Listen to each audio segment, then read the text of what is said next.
Hey guys, welcome to the 2025 LA Times Festival of Books livestream. In just a few moments, we'll be going live to the 45th annual LA Times Book Prizes inside USC's Bovard Auditorium. Thanks for tuning in.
Welcome, everyone. Please turn off all electronic devices and take your seats. We're about to begin our program.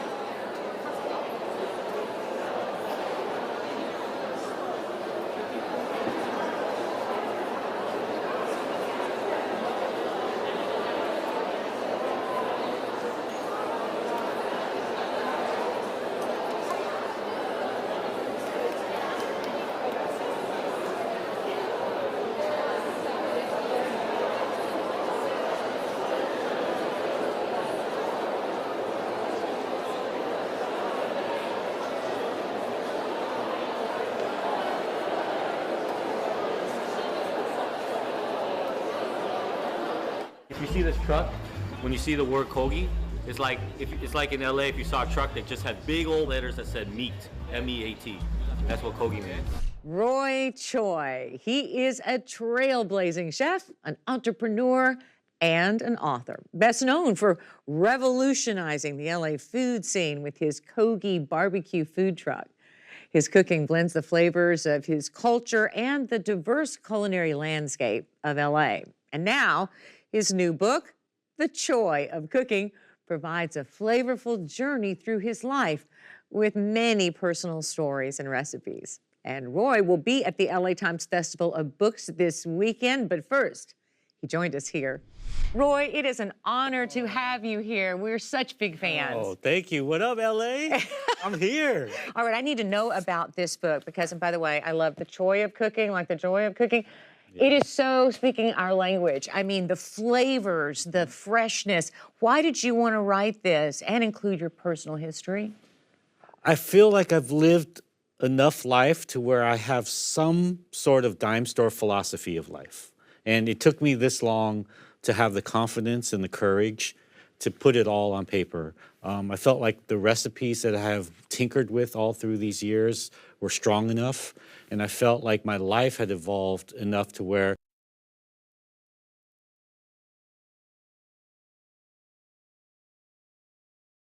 Prizes included awards in 4 book categories: fiction, history, general nonfiction, and poetry, as well as the inaugural Robert Kirsch Award, which was presented to Wallace Stegner for his extraordinary career in dedication to the literature of the West. Now, 45 years later, the book prizes encompass 13 subject categories, including the Christopher Isherwood Prize for Autobiographical Prose, the Prize for Achievement in Audiobook Production, presented by Audible, as well as the Robert Kirsch Award for Lifetime Achievement and the Innovators Award. But the essential mission, a commitment to literary excellence, to intelligence and engagement, to the writer of brilliance and the career of importance, to the most enduring aesthetic and cultural values, endures. Over more than 4 decades, the recipients of these prizes have included a who's who of contemporary literature, including Nobel laureate Gabriel Garcia Marquez, former U.S. Poet Laureate Juan Felipe Herrera, National Book Award winner Joan Didion, Man Booker Prize winner Margaret Atwood, Newbery Award winner Beverly Cleary, Reading Rainbow host and producer LeVar Burton, and Chicano author and activist Luis J. Rodriguez. This year we celebrate Pico Iyer, whose writing explores both the outer and inner world, bringing readers calm and clarity in times of tumult, and Amanda Gorman, the writer, activist, and the youngest inaugural poet in U.S. history, who uses her platform to motivate, raise awareness, and enact social change. The Los Angeles Times Book Prizes are judged by working writers, so in a very real sense, they express the admiration of a community of peers. But even more, they tell us that reading is important, an essential way of connecting with and understanding the world in which we live. In a culture of flash and fashion, this can only bear repeating, which is what the book prizes do. Every year, the book prizes remind us of the power of books to move and enlighten us, to connect us to the best that we as human beings have to offer, to illuminate us through the written word.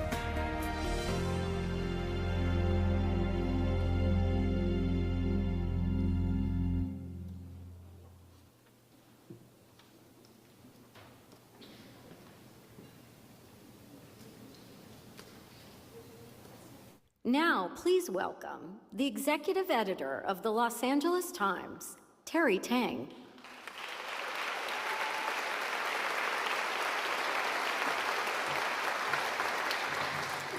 Welcome, everyone. It is such a joy to be among such a great audience of book lovers. It reaffirms, our humanity and our sense of community and togetherness. So welcome all of you tonight. I'm delighted to be here with you to present the 45th Annual Los Angeles Times Book Prizes. And I'm Terry Tang, executive editor of the L.A. Times.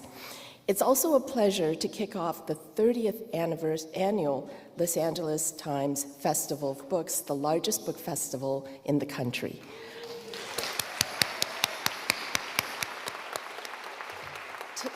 Tonight, we're here to celebrate more than 60 finalists for the book prizes in 13 categories, with fiction, poetry, biography, nonfiction, mystery, science, graphic novel, and more.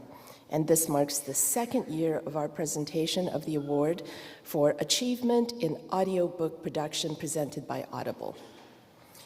Every one of the nominated works deserves our applause and our gratitude, because they show human creativity, passion, and dedication at work. The finalists and winners here tonight will join the more than 650 writers, artists, and creators at the festival this year. As you'll see in your programs, there are far too many events, talks, exhibits to attend. But even if you make just a fraction of them, you'll have expanded your mind by listening to and being in the company of some extraordinary people. In a world that is now feeling so confusing and distressed, this weekend gives all of us a chance to find a sense of unity, purpose, and support. Tonight, we're also, of course, presenting 3 very special prizes. The Christopher Escherwood Prize for Autobiographical Prose, awarded to Emily Witt for A Haunting Lament for a Broken Relationship. The Robert Kirsch Award for Lifetime Achievement to Pico Iyer for a body of work with a deep connection to the West. And the Innovators Award to Amanda Gorman, whose poetry and activism have made her a powerful voice for a new generation. And finally, a word of thanks to USC, our presenting sponsor, for opening its campus to the festival and to our entire community. And so now please welcome this evening's MC, L.Z. Granderson, a culture critic and opinion columnist at the L.A. Times.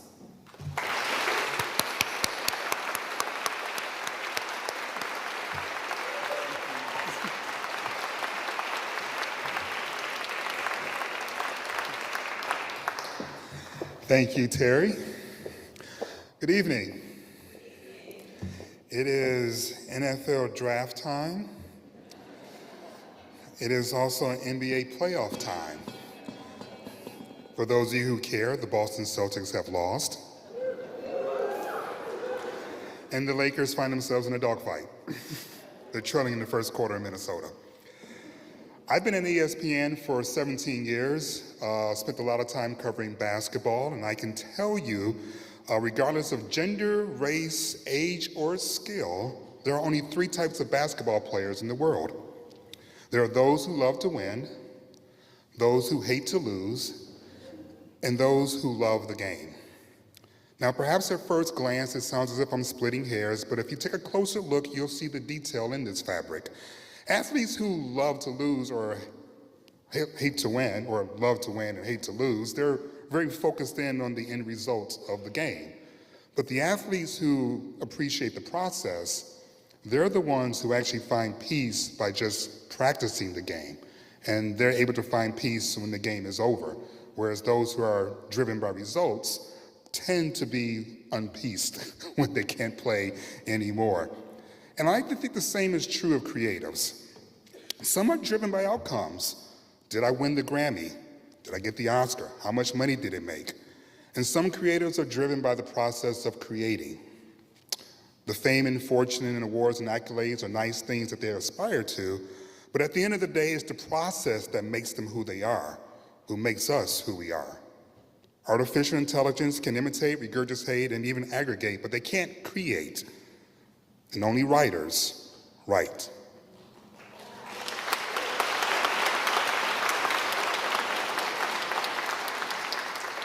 So no matter how far technology may take us, they can never go as far as the human spirit. Before we get to tonight's many wonderful books, though, I'd like to first have us recognize the 36 judges who read across our categories across 2024.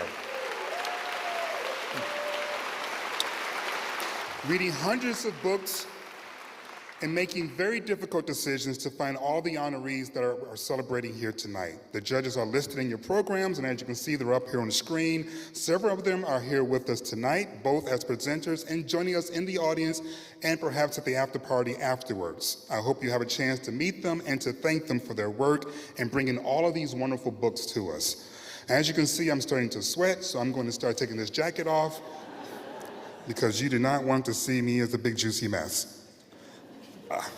Now that my jacket's off and I'm cooling off a little bit, without further delay, our first presenter authored or edited 6 books of nonfiction, most recently Snapshots, an album of essay and image.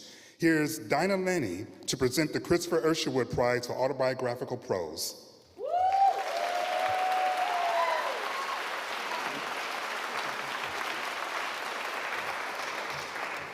Good evening. These are tough times, aren't they? I'm especially grateful and glad to be in your company and to celebrate the work that we love. Also, of course, I'm thrilled to present this particular award, but before I do, let's all watch this very short film about Christopher Isherwood. Christopher Isherwood was the author of 9 novels, including Goodbye to Berlin, the basis for Cabaret, and A Single Man, adapted for film by Tom Ford. He revitalized the relationship between fiction and fact, writing about himself and the people, places, and circumstances that he observed personally. Isherwood was the 1984 recipient of the Times Robert Kirsch Award. He was arguably the greatest diarist of our time. He was also a prolific letter writer, especially to the love of his life, Don Bachardy, the American painter, whom he met on the beach in Santa Monica in the early 1950s and with whom he spent the last 33 years of his life. The Christopher Isherwood Prize for Autobiographical Prose is given in partnership with the Christopher Isherwood Foundation, which aims to preserve the creative legacy of Isherwood and his partner Don Bachardy. This prize category spans fiction, travel writing, memoir, and diaries to honor Isherwood's work across those genres.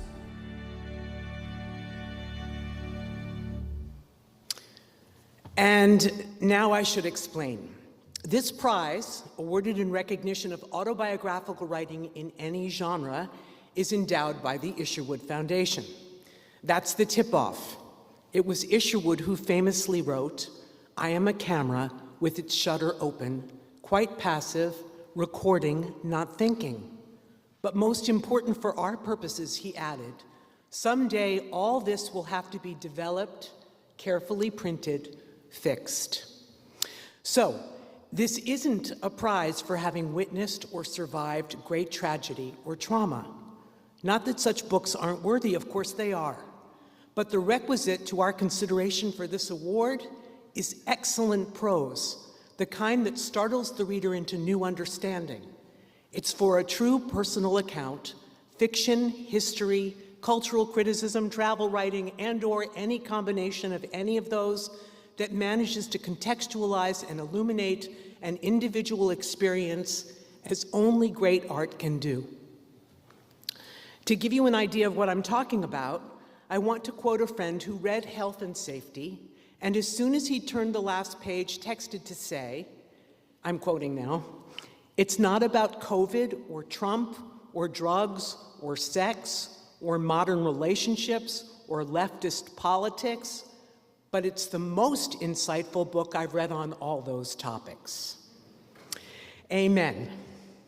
Emily Witt's Health and Safety, written in a bracingly original voice with guts, humor, pathos, and rue, is a memoir and more. It's about music, art, politics, the pandemic, This American Life, and The Value of Finding and Doing the Work We Love. To wit, here's the author from the middle of her beautiful book, Writing About Writing Itself. This, she says, is how I was going to spend my time.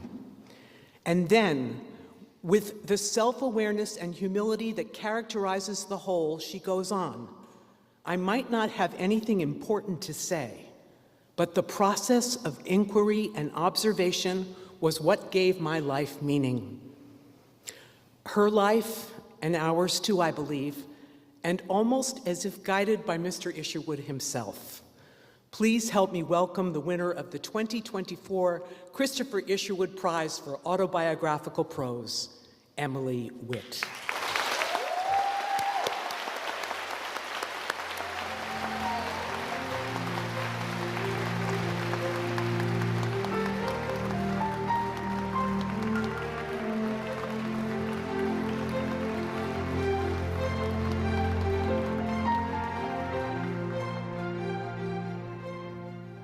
Wow, thanks so much. That was really, really nice. It's truly an honor to be recognized as working in the tradition of Christopher Isherwood, who is one of my favorite writers.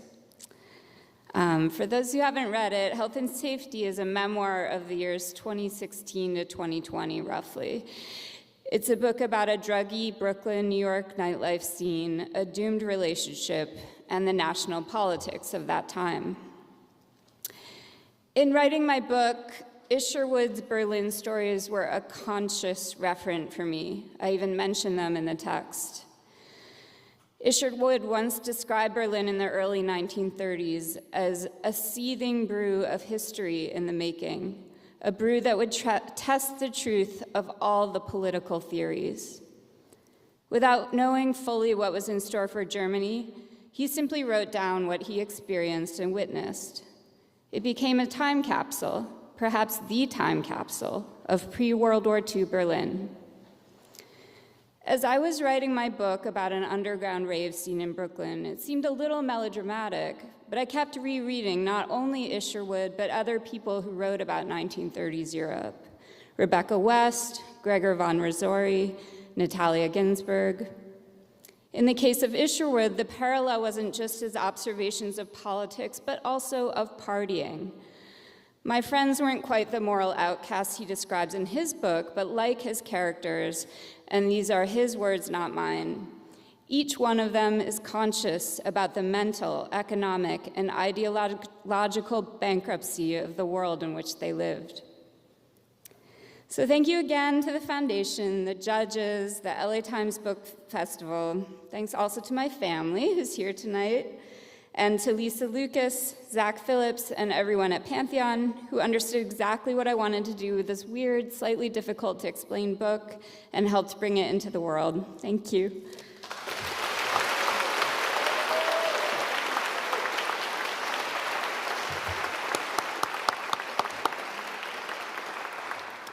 Now I'm pleased to welcome back to the stage the 2023 winner of this next award for her memoir in verse, Bread and Circus. She's been described as a rebellious, poetic voice and is an associate professor at Bryn Mawr College. She also serves as Philadelphia's 6th Poet Laureate. Please welcome Era D. Matthews with the finalists in poetry category.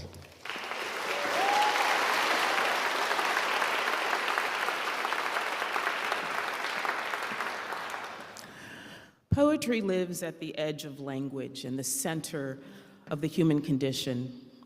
It distills, disturbs, and delights.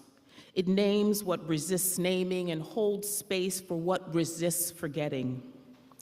In a year marked by profound disquiet and transformation, these poets remind us that attention is a form of care, that imagination, especially when tethered to memory, music, and vision, can be a radical act. This year's finalists offer formally inventive, emotionally resonant, and intellectually rigorous work. They write across histories and thresholds, urging us to listen, see, and feel more deeply.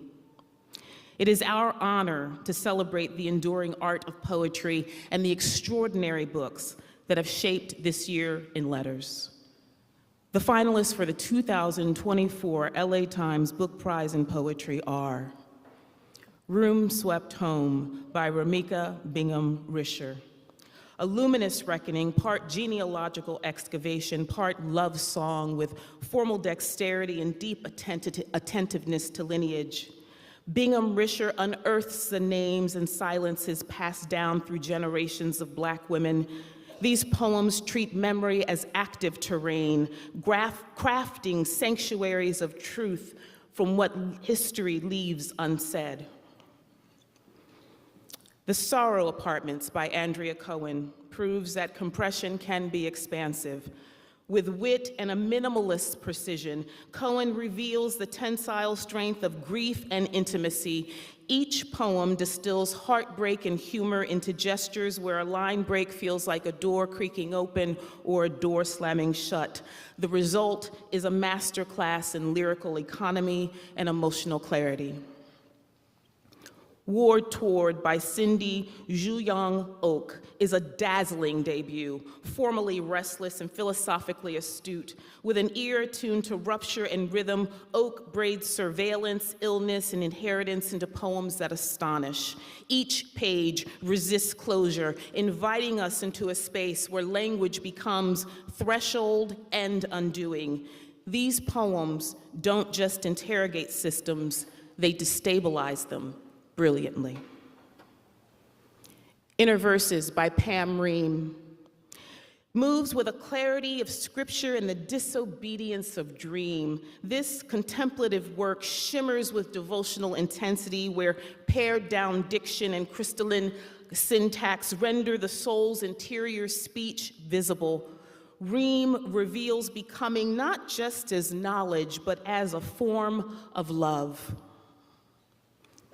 Black Bell by Allison C. Rollins is a sonic and intellectual force.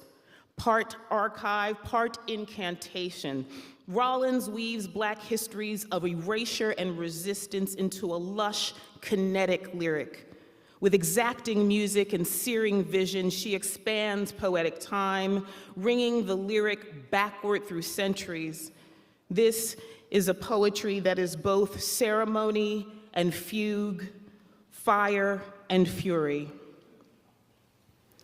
And the winner of the 2024 LA Times Book Prize in Poetry is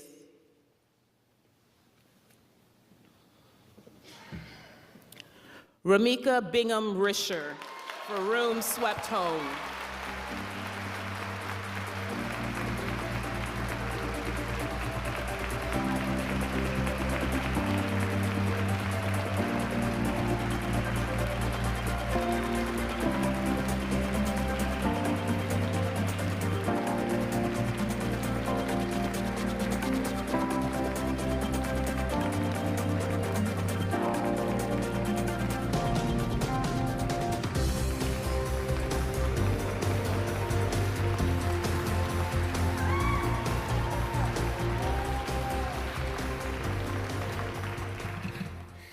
That is very rude. Y'all should have told people to be prepared to cry if they called your name. Real briefly, because I'm not a fool, I wrote something down. Thank you. Room Swept Home is a book about my grandmothers, about blood coming home to roost, about all our histories converging, and it is especially heavy with all the miraculous, persistent, audacious joy it took to get and keep us all here. When my paternal third great-grandmother, Minnie Folks, was interviewed for the WPA slave narratives, because the interviewer was another Black woman, a teacher, a neighbor, a friend, Minnie talked openly and defiantly about her path, then stopped in the middle of the interview and said, "I just know I could. If I knowed how to write and had a little learning, I could put off a book on this here situation." And so it has come to be.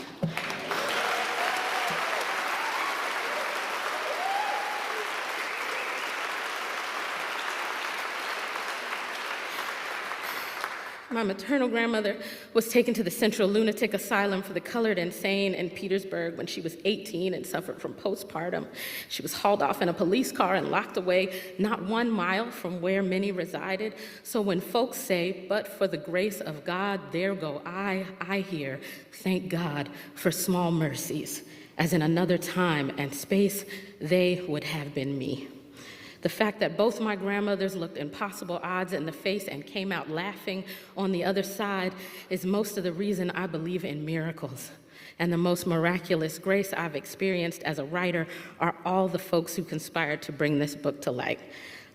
Larissa Mello-Piankowski, my agent, Wesleyan University Press and all its staff, especially Susanna Tamminen, Stephanie Elliott Prieto, the cover artist, Lisa Kane, another brilliant Black woman, my literary foremothers, real quick, Lucille Clifton, Elizabeth Alexander, Rita Dove, Nikki Finney, Natasha Trethewey, Honoré Fanon Jeffers, Sharon Olds, and many others.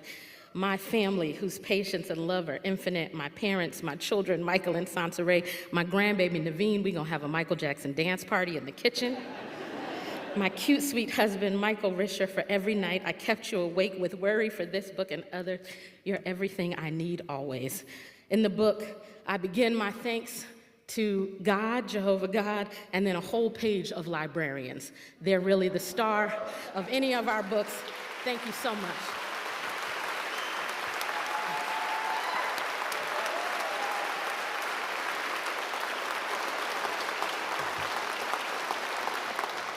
Let's hear it again for librarians. Like, seriously.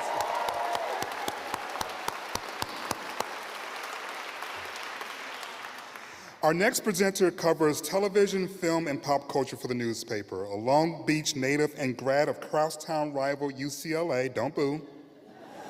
She was co-host of the second season of Time's Asian Enough podcast. She likes writing stories through drawings, so this category suits her perfectly. Please welcome to the stage Tracy Brown with the finalists in graphic novel and comics category.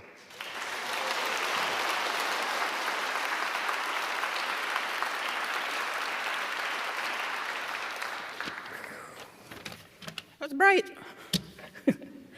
One of my favorite things about graphic novels and comics is that it's not a genre. So that means there's something for everyone. The nominees this year include a paranormal team mystery, a wistful slice of life, some abstract poetry, a pensive romance, and even food journalism with a demonic twist.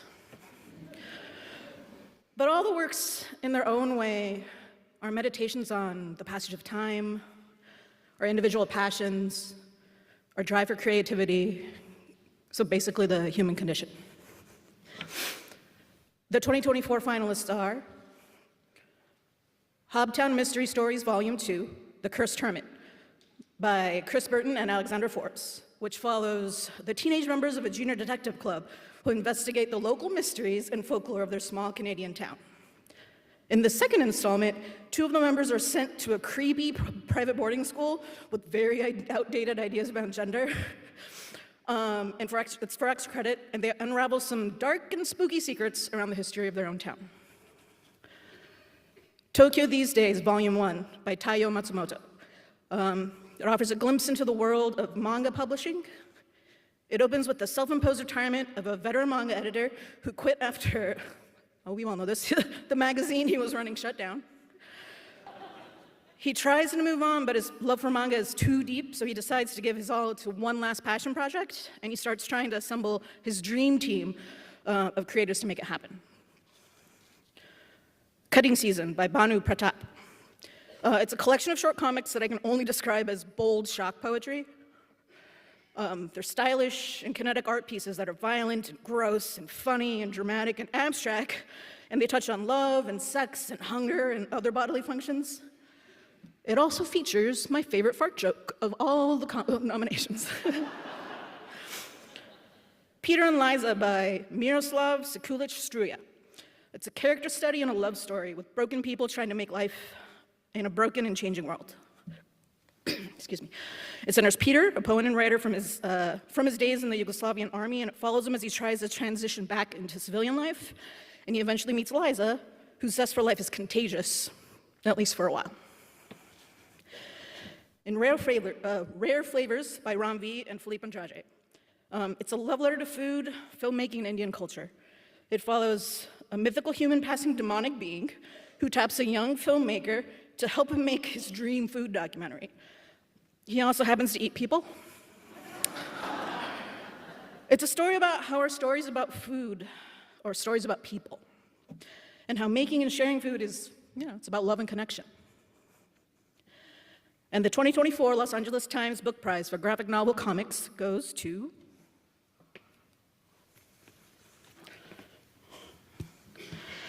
and the winner is Tokyo These Days, Volume 1 by Taiyo Matsumoto.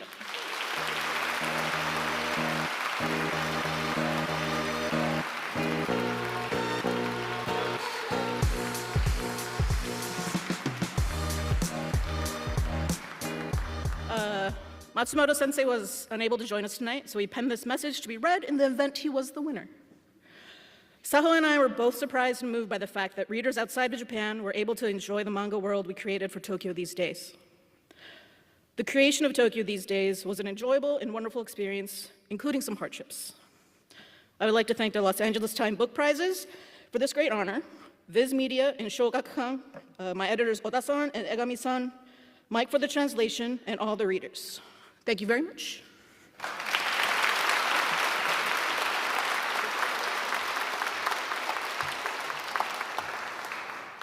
Our next presenter is an incredibly impressive young lady, perhaps the youngest to ever grace this stage.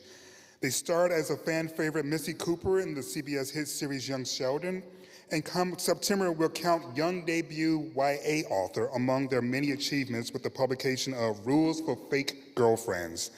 Please join me in welcoming Reagan Rayvard.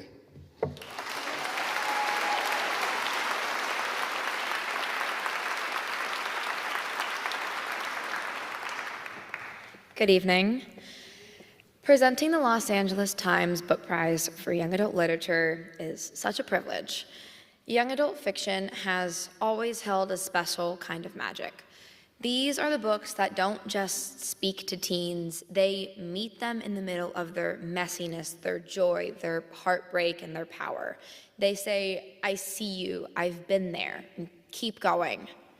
Whether you're currently living through those moments or remembering them years later, these stories resonate in powerful, lasting, and relatable ways.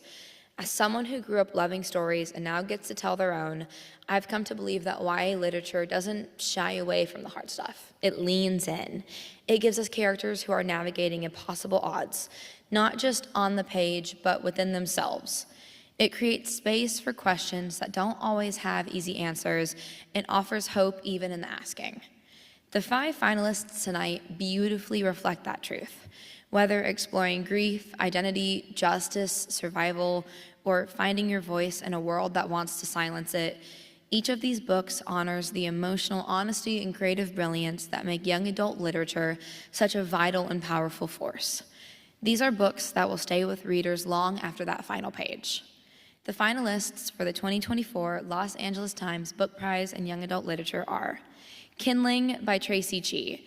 It's a beautifully layered novel that follows a group of teens possessed with magical powers in a dystopian, war-torn country, exploring how storytelling and memory can be forms of resistance, identity, and survival.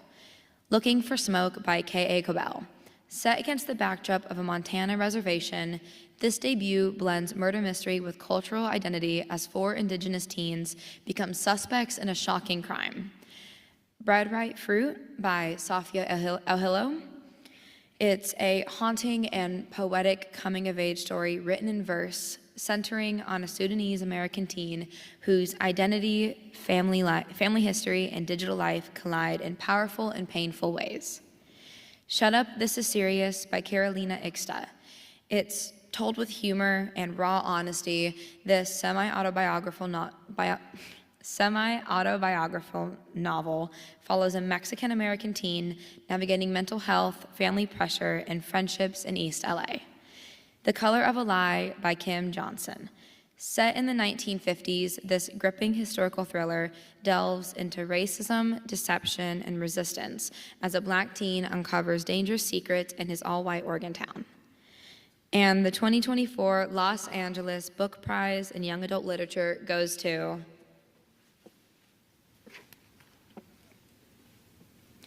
Kim Johnson, The Color of a Lie.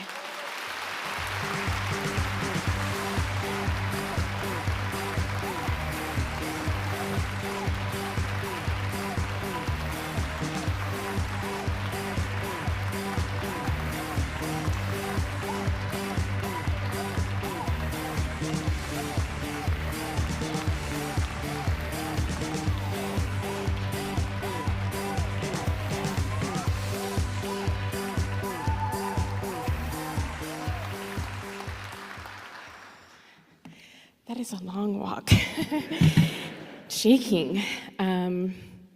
Shaking because it is emotional. I think especially because there are so many incredible kid-lit authors who are doing incredible work, not only just trying to write their books and get published, but represent an inclusive world so that our young people can grow up to be empathetic, and people want to fight that.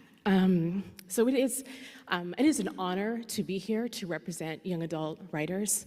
It is an honor to have this book in particular because in 2021, I was working on this book and I was having a lot of trouble trying to figure out where is the right placing to write a story about a Black boy who is white passing in a Levittown community, which is a real community that was all exclusive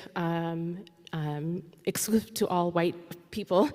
And I found out that my book was being challenged and banned in Bucks County, Pennsylvania, my first novel.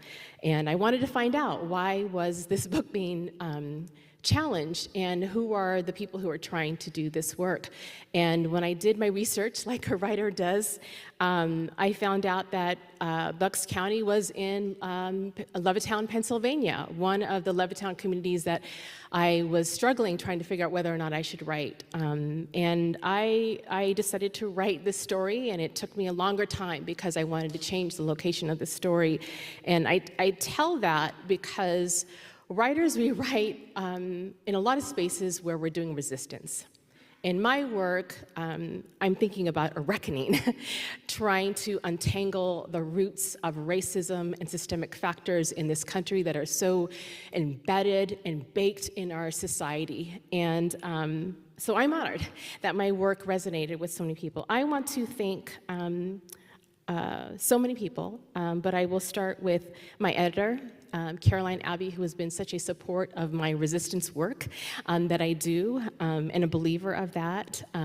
Lauren Stewart, who does support. Jennifer March Soloway, my incredible agent who just has trusted me and trusted me, saying the universe is telling me to write this particular story, and she'll go with me.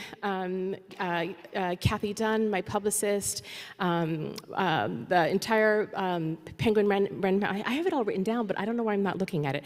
The entire Penguin Random House team. It's stressful. The entire Penguin Random House team. Chuck Stiles, who did the illustration on my work on all of my books. My family, my sister who's here, my kids, Joelle and Wesley, who are a little bit upset that they didn't travel all the way from Maryland to come visit me. And just everyone who is fighting the good fight right now. It is hard to be a creator when you feel like there's so much going on in the world, but so many of those that came before us really demonstrate and show that we are more needed than ever before, so keep writing. Thank you.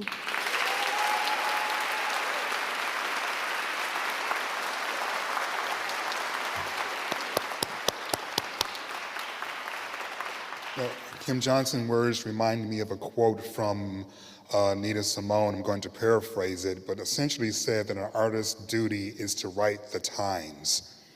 It's to record the times. That is the duty of an artist. So I would take those words for heart. Not that I'm much of an artist myself, but it is important that we write what's going on and tell the truth about what's going on, not just for today, but for tomorrow. And that's my soapbox, and I shall now get off of it. Next, let's welcome back to the stage a prior winner for her much-lauded book, Vanguard, How Black Women Broke Barriers, Won the Vote, and Insisted on Equality for All. She is the Society for Black Alumni Presidential Professor at History at Johns Hopkins University, and her writings can be found at The Atlantic, in the New York Times, and in many other publications. Please welcome to the stage Martha S. Jones, back to present the History Finalist category.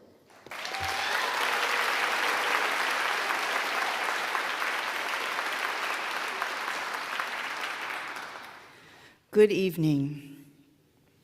If anyone here still holds the misimpression that the writing of history is merely rummaging through artifacts of the past or crafting stories about the before times, our moment here is clarifying. The writing of history is a contest over power, the power to discover our stories and then to fold them into shared narratives, the power to tell the past and also to steer the future. This year's finalists are committed to craft and to rigor.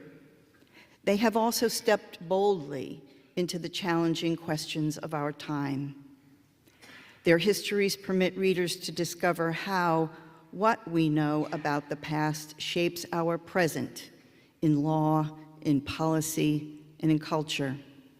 History, they teach us, is about the power to make a world and then to change it. The finalists for the 2024 Los Angeles Times Book Prize for History are Andrea Freeman, Ruin Their Crops on the Ground, The Politics of Food in the United States from the Trail of Tears to School Lunch. Who chooses the food on our plates? Ruin Their Crops on the Ground recovers a frankly political account of how food law and policy have created and maintained inequality. A story intertwined with colonialism, enslavement, and immigration, present-day health disparities can only be understood as the legacy of a centuries-long equation that has placed power and profit above people.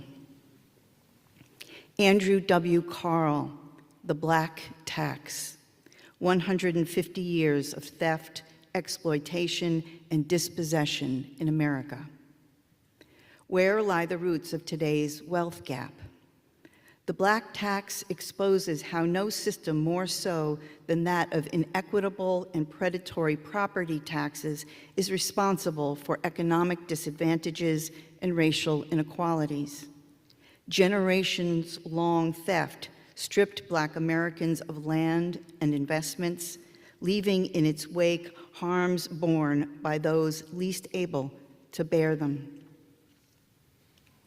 Aaron Robertson, The Black Utopians, Searching for Paradise and the Promised Land in America.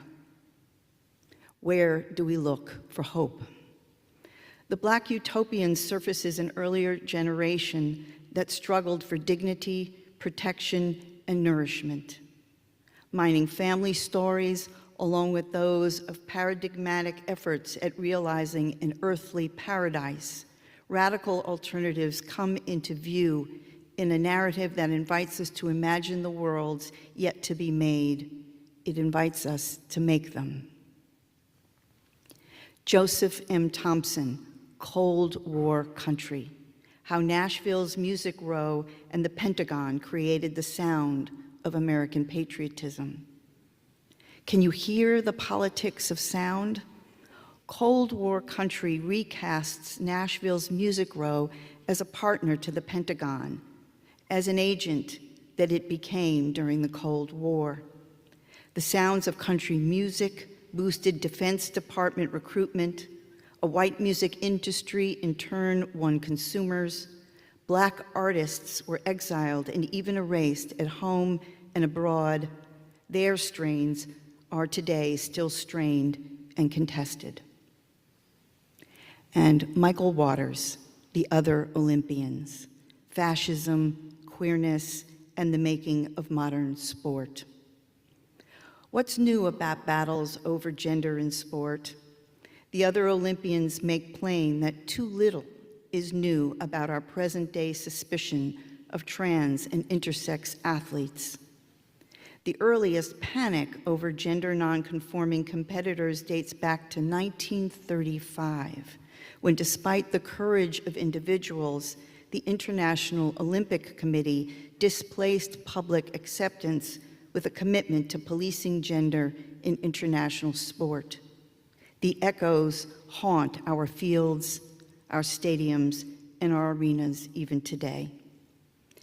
The 2024 Los Angeles Times Book Prize for History goes to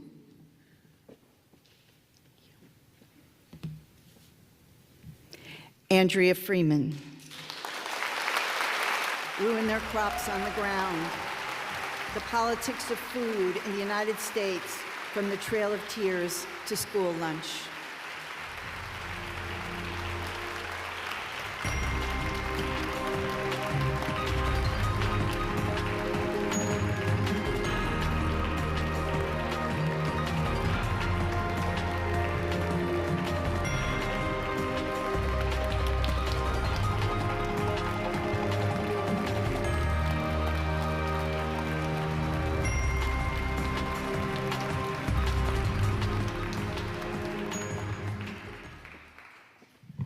I wasn't ready for this.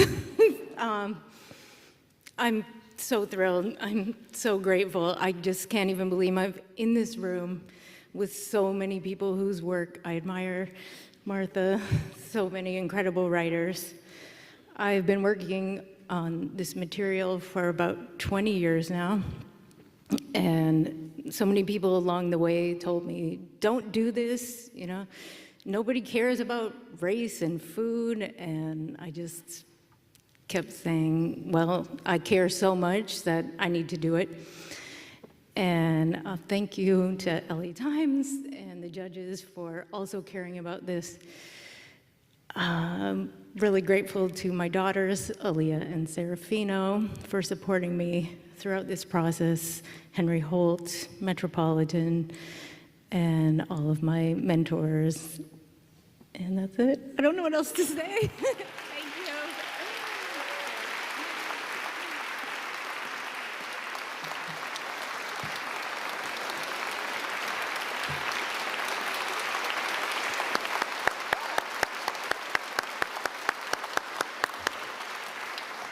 I'm not sure how many of you could see, but her daughter is not just her offspring, but she's an excellent hype person as well. I saw you bouncing up and down and going like that, so that was really cool. Since 1980, the Book Prize have honored an author of the American West whose literary contributions deserve special recognition. The award is named for novelist, editor, and teacher Robert Kirsch, who spent many years as the paper's book critic until his death in 1980. To present the 45th Robert Kirsch Award, we are pleased to welcome his son, Jonathan Kirsch, who is also an author and longtime book reviewer for the Los Angeles Times.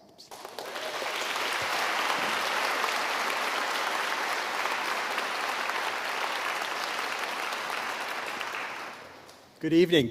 Before I present the next honoree, I would just like to pause and acknowledge someone who you won't see on the stage tonight, but without whom you would have seen no one on the stage tonight, the person who puts together these book prizes and has done so for the last 17 years. That's our beloved and admired Ann Binney.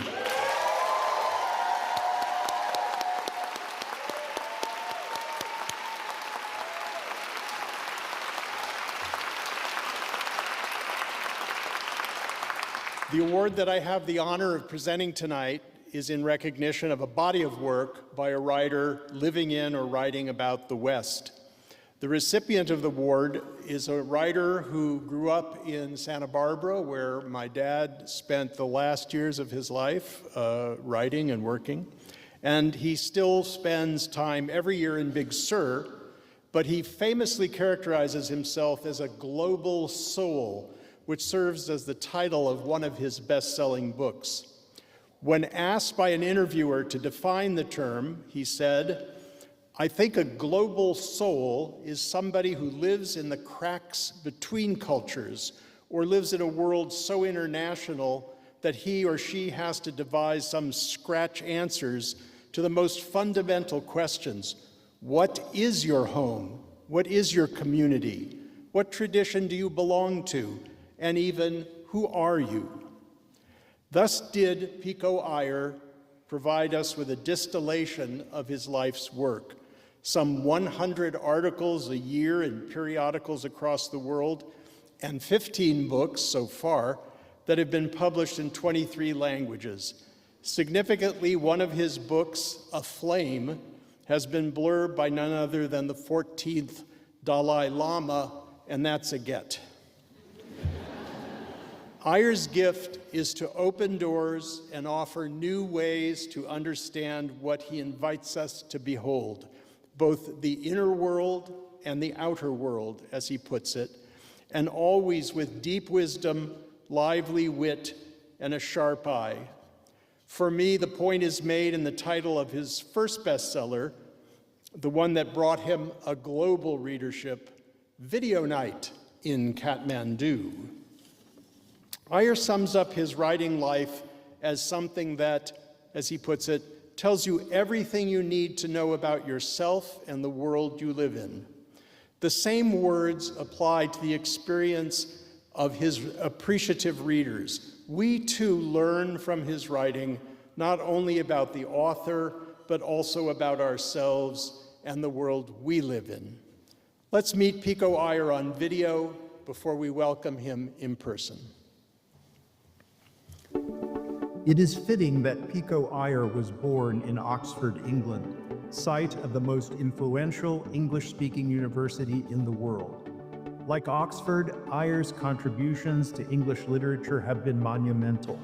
His academic achievements include a King's Scholarship to Eton, a congratulatory double first from Magdalen College at Oxford, and further honors from Harvard. While he may be admired for these prestigious accomplishments, he is revered for his writing. 15 books translated into 23 languages, exploring a range of topics from cross-cultural interactions to the concept of home and belonging in a globalized world.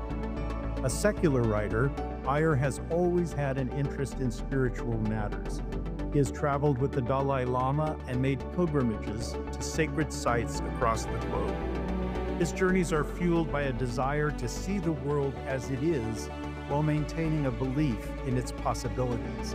Among his many bestsellers are Video Night in Kathmandu, The Global Soul, The Art of Stillness, and last year's The Half-Known Life.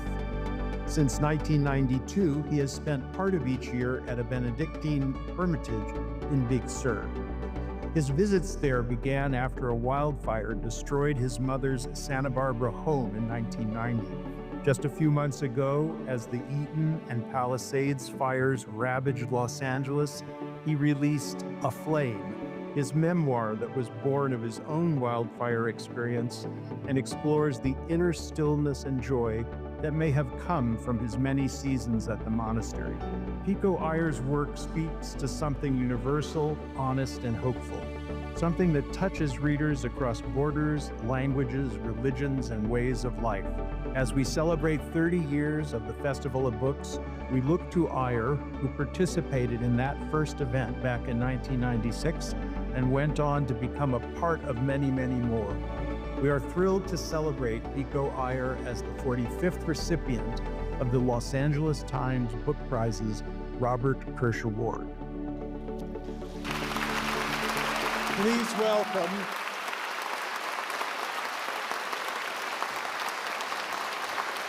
Please welcome Pico Iyer.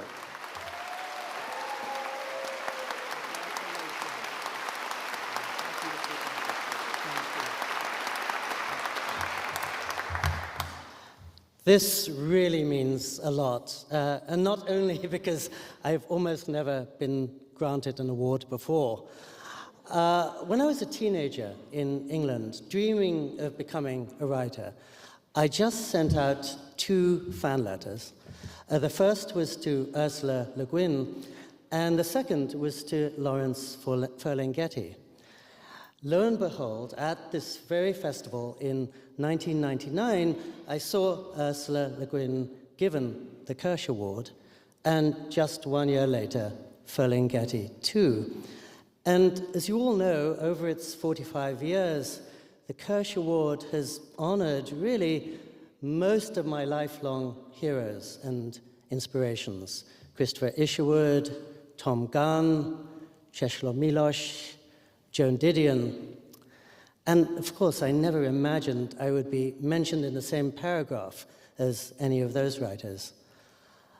More deeply, when I was spending time in Santa Barbara growing up, my friends and I just feasted on the constant pieces that Robert Kirsch wrote for the Times that gave us a vision of how to live as a writer, and later feasted on the elegant books from his son Jonathan and from his prolific and erudite grandson, Adam. I know that many people in this room have been through tremendous losses in the last few months. And as you just heard, I lost everything in the world in a wildfire many years ago, including my next 3 books, which were all in handwritten notes. And in some ways, I lost many of my boyhood dreams of becoming a writer. But as the months and the years went on, what initially presented itself mostly as loss began to open doors for all the doors that it had closed and make possible many things that might never have happened otherwise. So I really hope that might be the case for some of you. And I'm really glad I didn't give up writing, because to me, writing still seems the deepest way of inhabiting another soul, and the very best way, therefore, of rescuing us from black and white.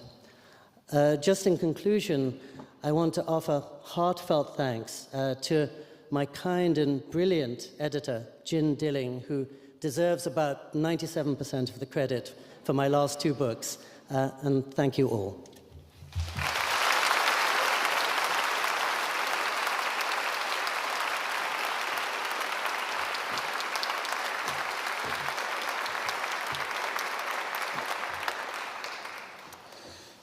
Octavia's Bookshelf in Pasadena is California's only Black woman-owned bookstore.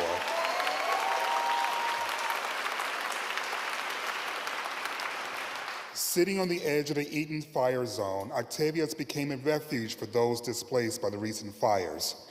Books on shelves were quickly replaced by necessities for fire victims. The store continues to serve as a beacon of hope as the community navigates healing, offering solace, connection, and a wealth of magical stories to readers of all backgrounds, interests, and ages. Please give a warm welcome to Octavia's owner, Nikki High, with the finalists in science, science fiction, fantasy, and speculative fiction writing.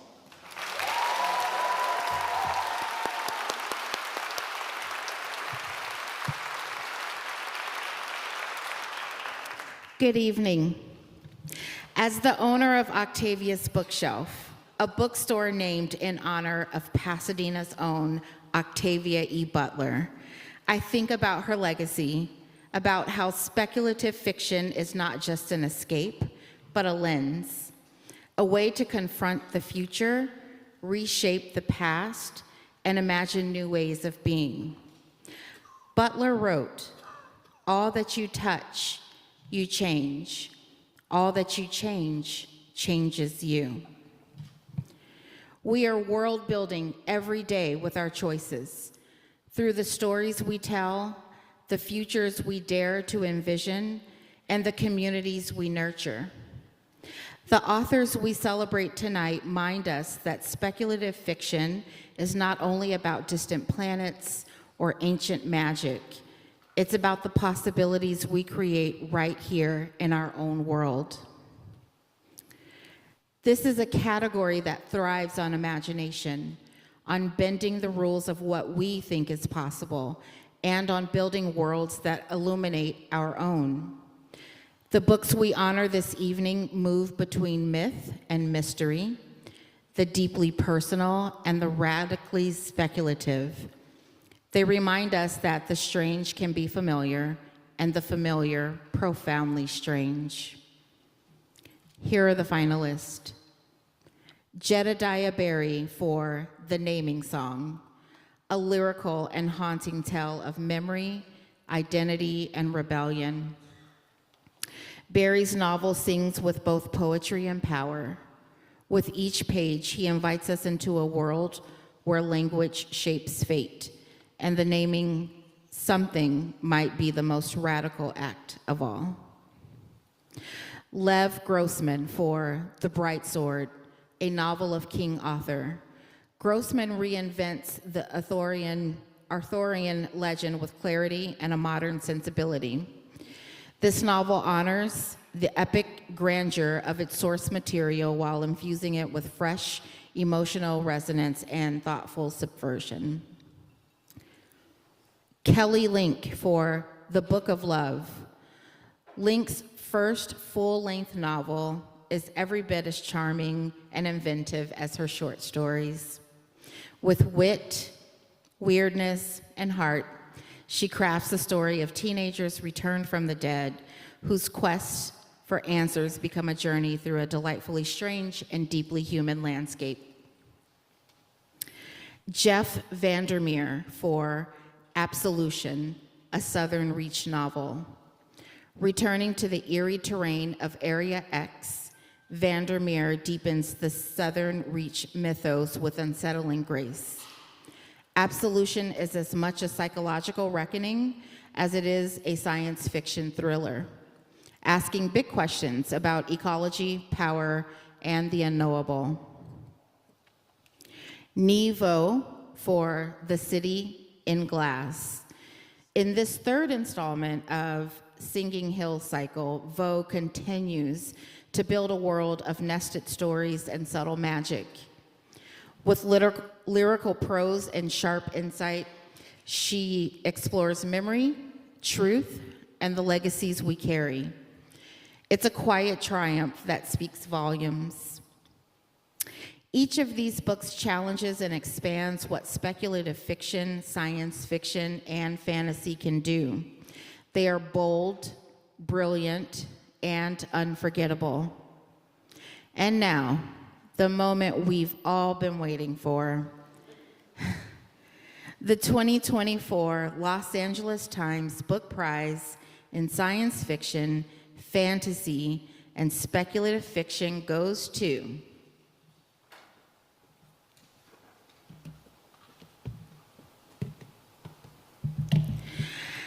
and the winner is The Book of Love, a novel by Kelly Link.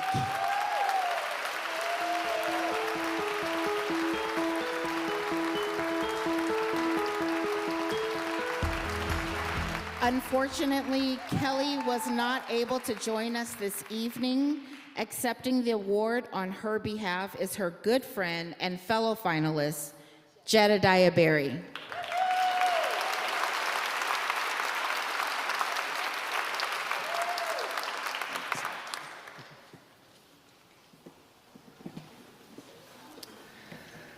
Hi, so I adore Kelly and her work, and I'm just really pleased to be able to accept this on her behalf tonight.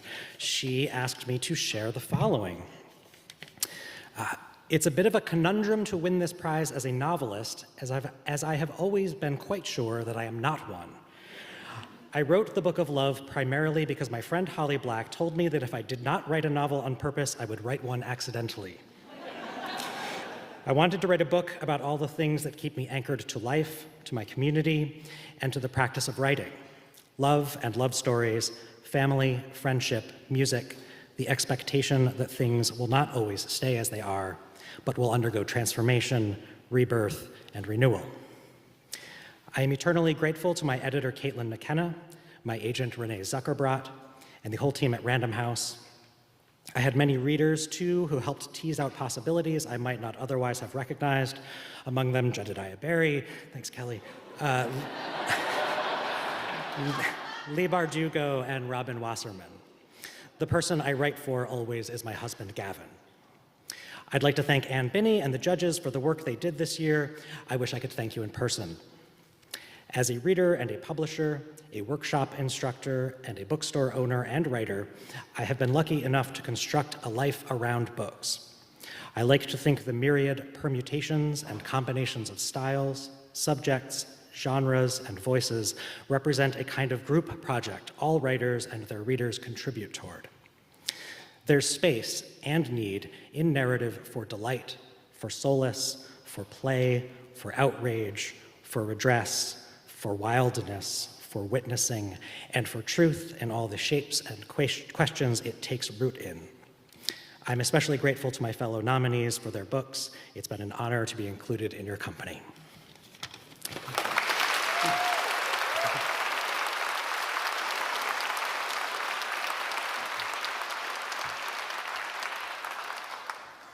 Our next presenter is a two-time NAACP Image Award nominee, practicing criminal attorney, and author of the critically acclaimed novels Grace and the Perishing. Well, all right. Somehow she also manages to teach creative writing at USC L.A. and Antioch University in her spare time, which is amazing. That means she has spare time. Here's Natasha Dion presenting the Art Seidenbaum Award for First Fiction.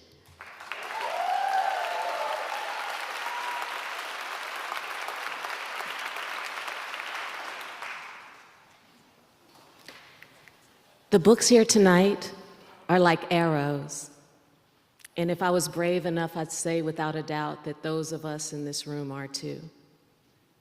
Arrows being shot into unknown futures and with destinies, destined to be prized artifacts. And if that were true, that would be kind of awesome. We are writers, teachers, critics, editors, readers, booksellers, Festival of Books creators, shaping this landscape. Our arrowheads are lit like beacons through devastations, recent fires, a jarring regime change, which is a kind description, an incomplete description, genocide, hostages, cancer, layoffs, and some of us here are vying just for the right to exist. And guess what? We are still here.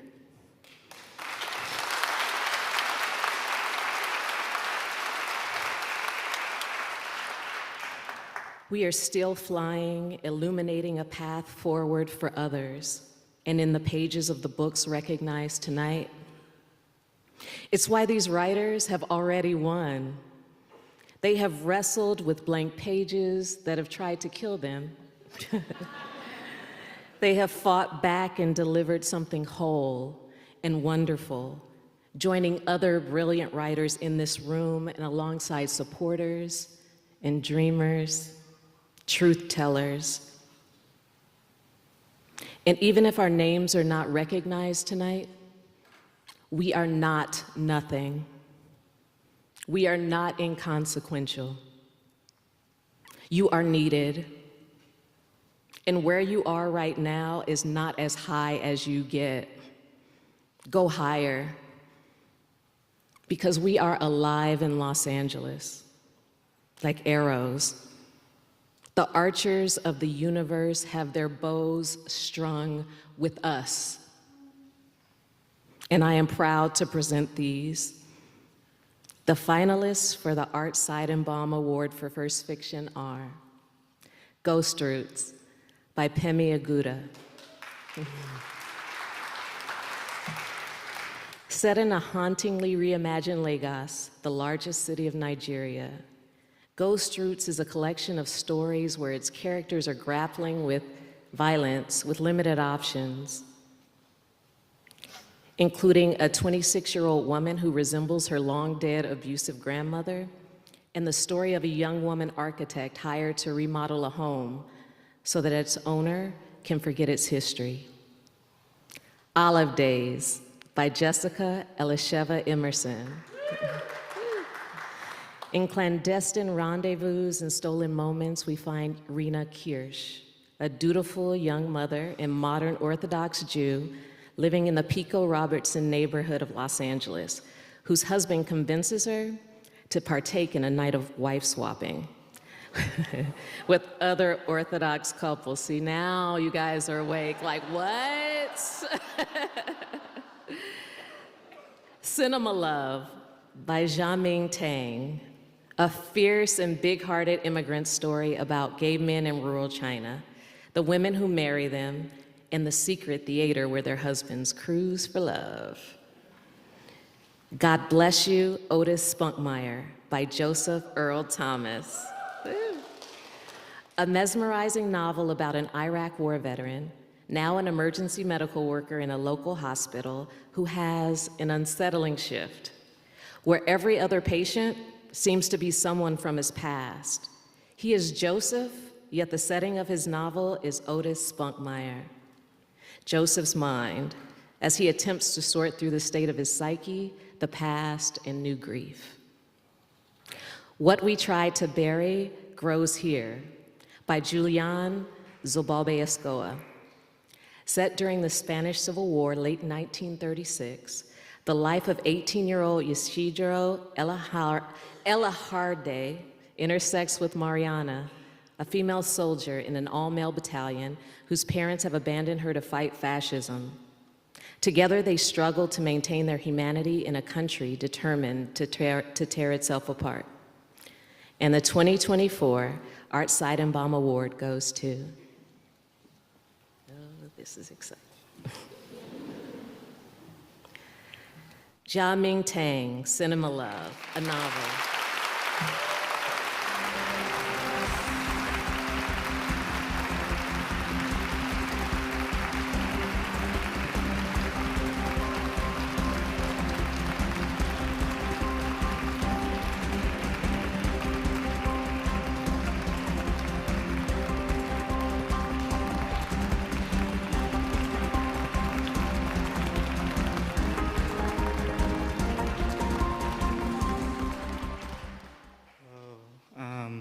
I'm gonna make this quick because my mom's gonna go to bed. Thank you to the judges, to the readers, to the librarians, to my agent Kent Wolf, and to my editor Pilar Garcia Brown, and to everybody else at Dutton. I need to call my mom. Good night.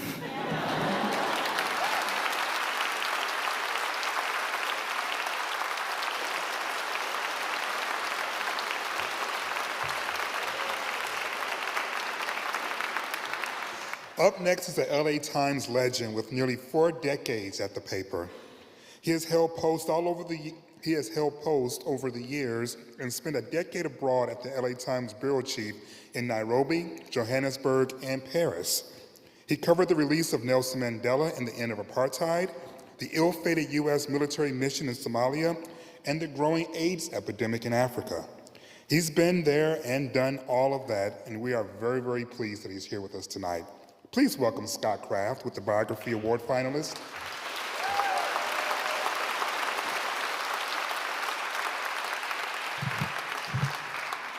Thank you. Good evening. Biographies are supposed to tell us something about other people's lives, and yet somehow they always end up telling us something about ourselves. This year's finalists in biography do that in a way that is marvelously varied, deceptively sly, and altogether absorbing. In Orwell's Ghosts, Wisdom and Warnings for the 21st Century, Laura Beers gives us a thought-provoking re-examination of George Orwell's lasting influence on contemporary society. Orwell's Ghosts seeks to take us beyond Animal Farm and 1984. There is much more here. She is seeking to peel Orwell away from the right-wing pundits who have claimed him, and she finds warnings for the modern world in his ideas about language, truth, and democracy. Cynthia Carr tells the story of a legendary transgender actress and Warhol muse in Candy Darling, Dreamer, Icon, Superstar. Carr's rich and remarkable biography captures Darling's complex journey, her rise in New York's avant-garde scene, and the way she became a symbol of queer identity and defiance in the 1960s and 70s. Darling died in 1974 at age 29, just as a global conversation about gender and identity was beginning. In We Were Illegal, Uncovering a Texas Family's Mythmaking, Jessica Godot takes us deep into the mythology surrounding a Texas family's immigrant roots. Not just any family, her family. The result is a compelling reflection on identity and belonging with vivid, unflinching portraits of her ancestors and the times they lived in.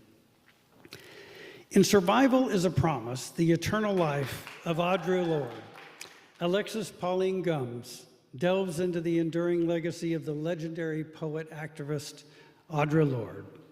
Lorde, who died in 1992, was a self-described Black, lesbian, feminist, socialist, mother, warrior, poet.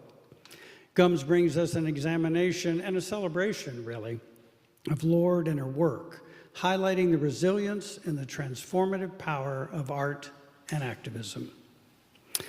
Pamela Toller brings us a truly remarkable tale of courage, struggle, and the complexities of navigating a totalitarian state in The Dragon from Chicago, The Untold Story of an American Reporter in Nazi Germany. The subject is Sigrid Schultz, who rose from cub reporter to become Berlin bureau chief of the Chicago Tribune during the rise of Hitler. This is a gripping account of the intersection of journalism, politics, and personal conviction. And the winner of the 2024 LA Times Book Prize in Biography is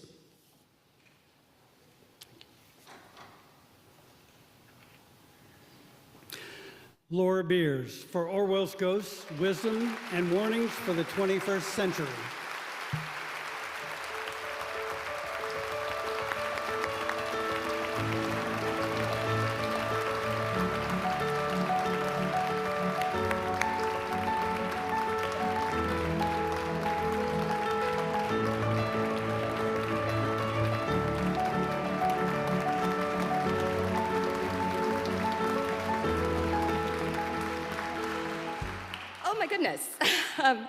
So little did I anticipate winning this that I didn't even think of anything to say.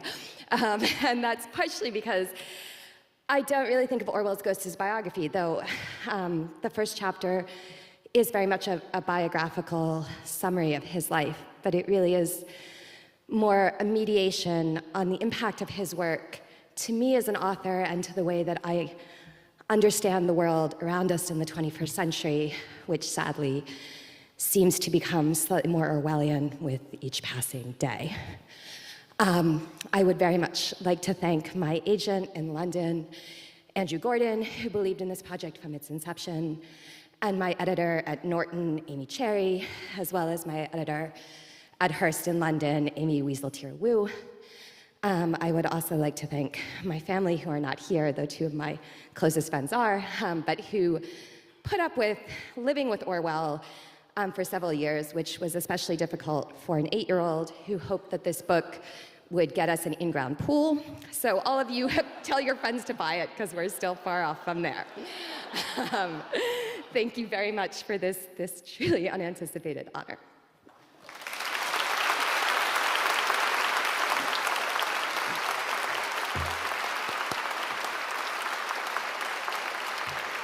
Please let's welcome a retired rookie physicist and one of the most accomplished young journalists at the newspaper staff, covering environment, health, and science topics. He's a graduate of Northeastern University and explores complex issues that demand smart, creative solutions, which is why I don't do the work, that teach us to view the world in a new way. Please welcome Noah Haggerty and the finalists in Science and Technology.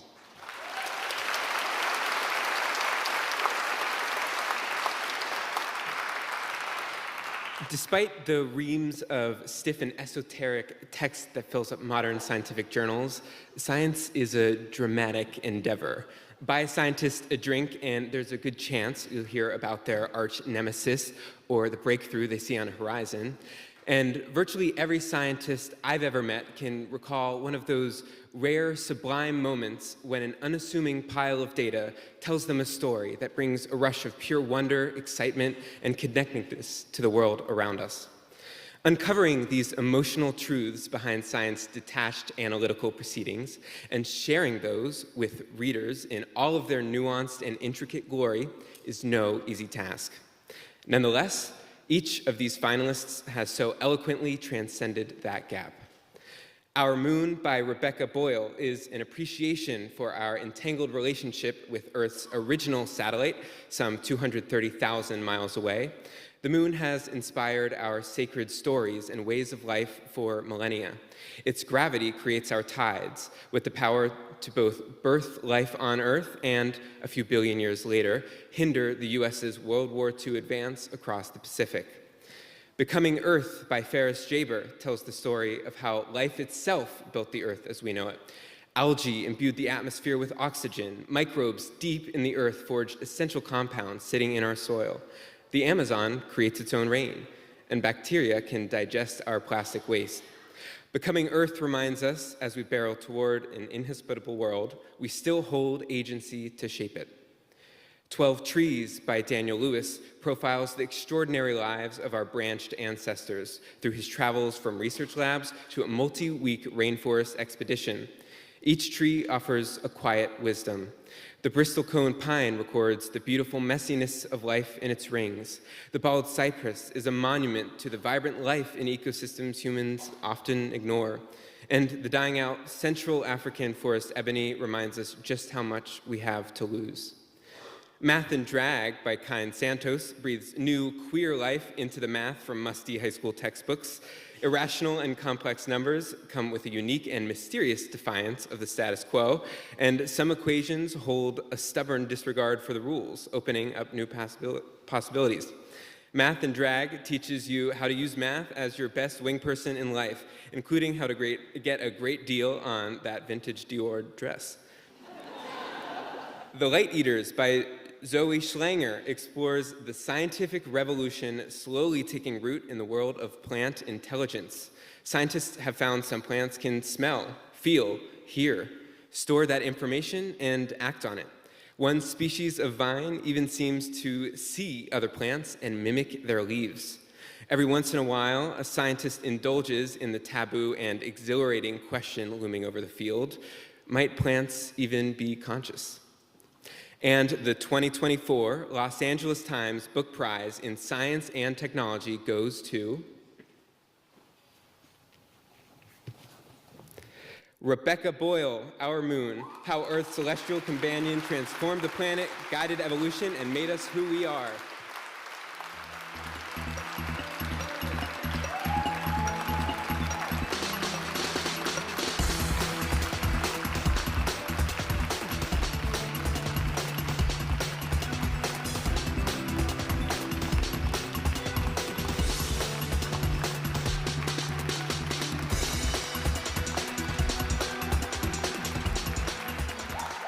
Almost forgot to hug my own husband. This is how shocked I am right now. I really did not expect this, and I didn't write anything. I am a fool. I'm sorry, Ramika. And also not wearing my glasses, so I will imagine you all naked and blurry, I guess. So I really don't know what to say, but I have been thinking about how this book has helped me through a lot in my life in the last year. I'm not going to totally go there, but the moon, my subject, does remind us that there are cycles, and the idea of cycle, inherent in the meaning of a cycle or a phase, is a return. Things go away and they come back. Fascism went away and now it is back. Authoritarianism went away, we thought, and now it is back. But there's a flip side to that. Every phase that leaves brings something new. There's also hope and renewal. And I think part of our job, the most important job we have as writers, is to remind us of the positive phases, the return of good, the return of new cycles and hope. Someone else that I really care about recently died, Pope Francis. And his funeral is tomorrow, and I've been reading a lot about his legacy and the things that he said. And one of the things that he said in his book, which came out in January from my publisher, Random House, is that hope is a gift and a task. I think that's something we need to keep in mind as writers, as Americans, those of you who are Angelinos. Hope is a gift that we are given, but it is a job that we have. It is a responsibility to ourselves and to our readers and to our communities. I hope we can think about that. Thank you for this.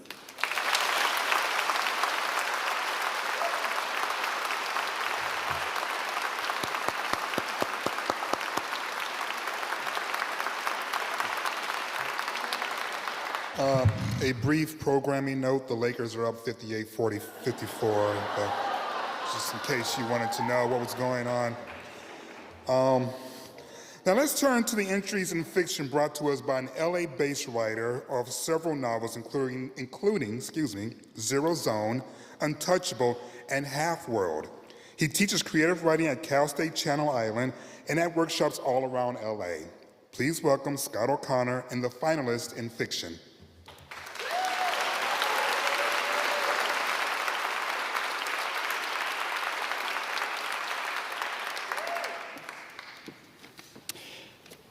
At times, this was a year that made me wonder why we bother. Oh, you too? Why create stories when reality is so urgent and relentless? Of course, fiction writers have asked this question forever. Reality is always relentless for someone. The answer was in the work writers shared this year, particularly in these 5 books. These books spoke to that reality, and at that reality, and around that reality. At times they offered escape and beauty, and sometimes they shook us until we looked the facts in the face. The finalists for the 2024 LA Times Book Prize in Fiction are Rita Bullwinkle, Headshot. 8 young women square off, 2 at a time, in a boxing ring in a dingy Las Vegas gym. Over the course of a weekend tournament, we experience their dreams and disappointments, their desires and regrets, their shared freedom in the fight. Janine Capot-Crusette, Say Hello to My Little Friend. A novel that sounds impossible to pull off. A contemporary riff on Moby Dick, refracted through the prism of modern-day Miami, Pitbull's discography, and a killer whale with a psychic link to a young Cuban-American man who models his life note for hilarious, heartbreaking note on Tony Montana's in Scarface. Percival Everett, James. Down the river and back up again, one boy's freewheeling adventure is revealed as another man's struggle for survival. A reimagining, a conversation, a debate with Mark Twain's Huckleberry Finn, James demands we shift our attention and open our eyes. Yuri Herrera, Season of the Swamp. Exiled in humid, hallucinatory 19th century New Orleans, young Benito Juarez grapples with politics and history, is awakened to racism and love, dreams of his homeland and a homeland that lives only in his dreams. Miranda July, All Fours. What if you ran from your life all the way to Monrovia?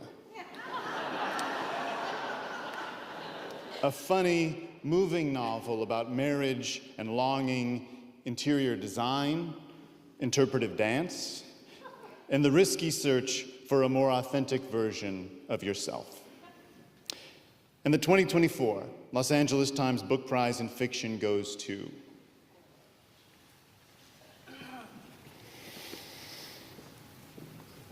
Say Hello to My Little Friend, Janine Capot-Crusette.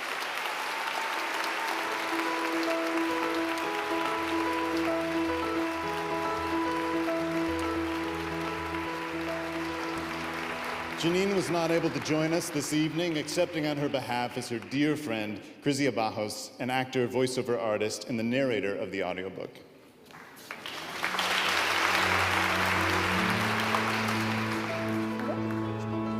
Right, I got it.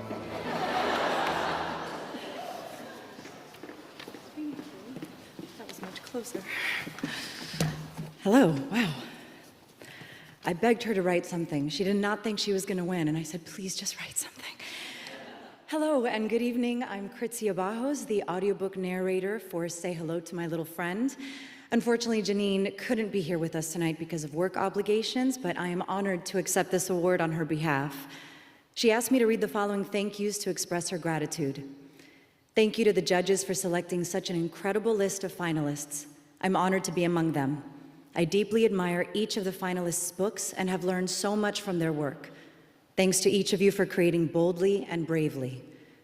I'm eternally grateful to my literary agent, Maria Massey, for her care and brilliance. I don't know where I'd be without her powerful faith in my work, her support, and her friendship. Much gratitude to my editor, Tim O'Connell, for his superb editorial eye and for steadfastly believing in these characters and this story. Every writer should be so lucky as to have an editorial force like Tim in their corner. My deepest thanks goes to my family, to my beloved ancestors, for their guidance and wisdom, and to Esme and Derek Palacio. Thank you both for filling my life with joy and for being my home. Derek, without you and the miracle of your love, there is no writing. Te quiero con todo mi alma. Thank you.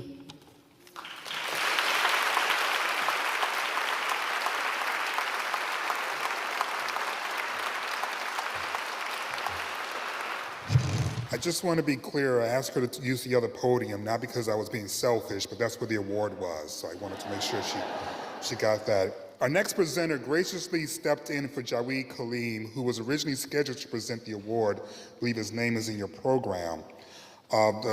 Our person who is stepping in is a veteran political writer for the Times covering national and state politics, including the 2026 gubernatorial race, which I'm sure no one here cares about. An East Coast native, she swore she would only spend a few years on the left coast, and here we are more than 25 years later, and she can't imagine living anywhere where she couldn't golf year-round. Please welcome Seema Mehta to present the Current Interest Award.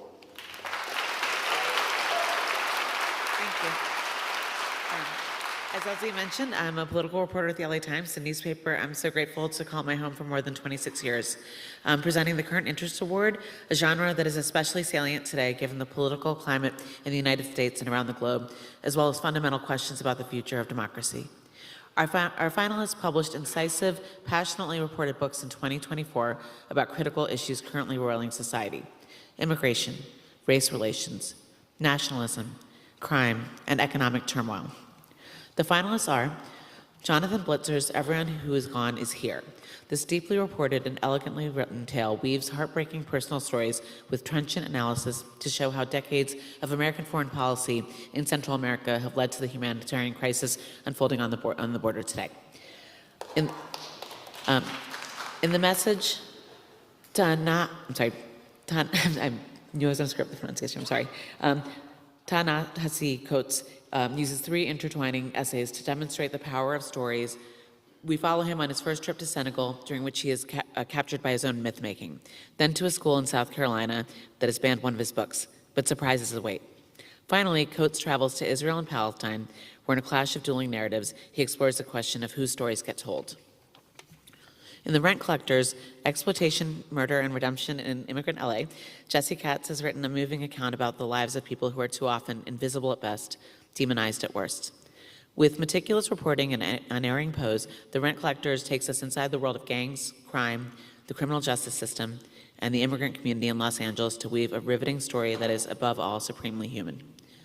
The Serviceberry, Abundance and Reciprocity in the Natural World by Robin Will Kimmerer explores gratitude, reciprocity, and sufficiency through nature's lessons for an equitable economy.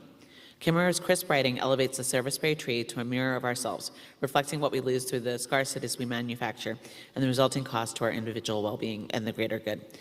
Partly anti-hoarding manifesto, Kimmerer builds air, soil, sun, and water into a stunning portrait of nature's efficiency through generosity, rich with lessons and systemic models for re-examining and reimagining our modern world. And finally, In the Barn, The Secret History of a Murder in Mississippi, Wright Thompson uses dramatic new details and deep understanding to present a layered narrative that casts a new light on the murder of Emmett Till, a black teenager who was murdered after whistling at a white woman in 1955. Thompson probes the legacy of the crime and the ensuing cover-up of a watershed movement in the civil rights movement. The work is of tremendous relevance to the world we live in today. And the winner of the 2024 Los Angeles Times Book Prize in Current Interest is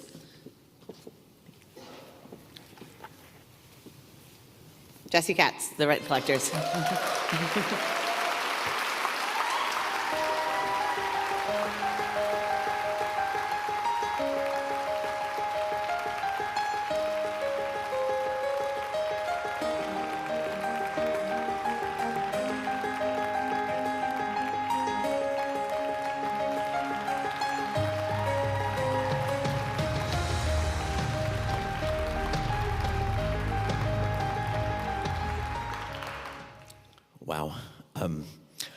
I started my writing life as a 22-year-old summer intern in the old San Gabriel Valley section of the LA Times, and then had the benefit of 15 years of mentorship from some of the best writers and editors at the newspaper, and receiving this award from the LA Times is especially meaningful to me for that reason. The Rent Collectors is set in the community of MacArthur Park, which is less than 3 miles from here, but in many ways could be viewed as a world apart. The level of density, the poverty, the distress, it's often treated as a place to be contained or marginalized or just avoided. And my book invites you, I think encourages you, to see the ways that we're connected to that community, and to see the ways that our policies and our institutions are complicit in the distress of that community.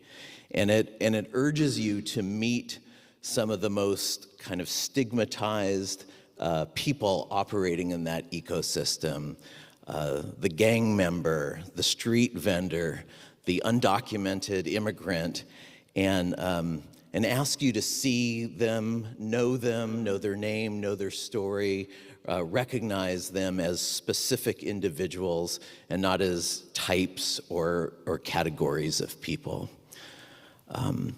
The protagonist of the book is a young man named Giovanni Macedo, who's been in my life for 7 years now. He's in year 18 of a 51-year sentence in California state prison system. And when I visited him earlier this month, as I do every month or so, we talked about whether I'd be fortunate enough to be standing here tonight. And if I were, he told me that he wanted the judges to know, and anyone who has read this book to know, how meaningful it is to him to be viewed as a complete human being, and for you to see his humanity, for you to see his potential, and despite the grave crime he committed, for you to recognize his capacity for love. And Giovanni thanks you, and I do too.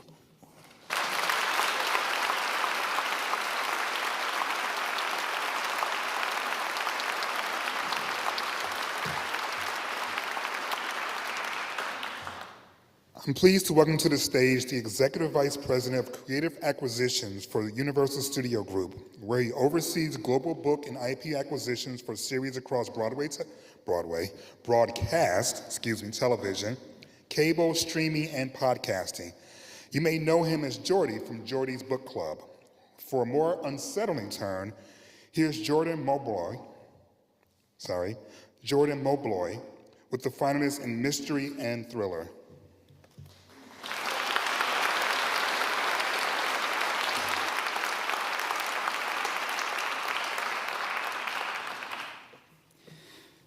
Few genres are as enduring or as endlessly reimagined as mystery and thriller.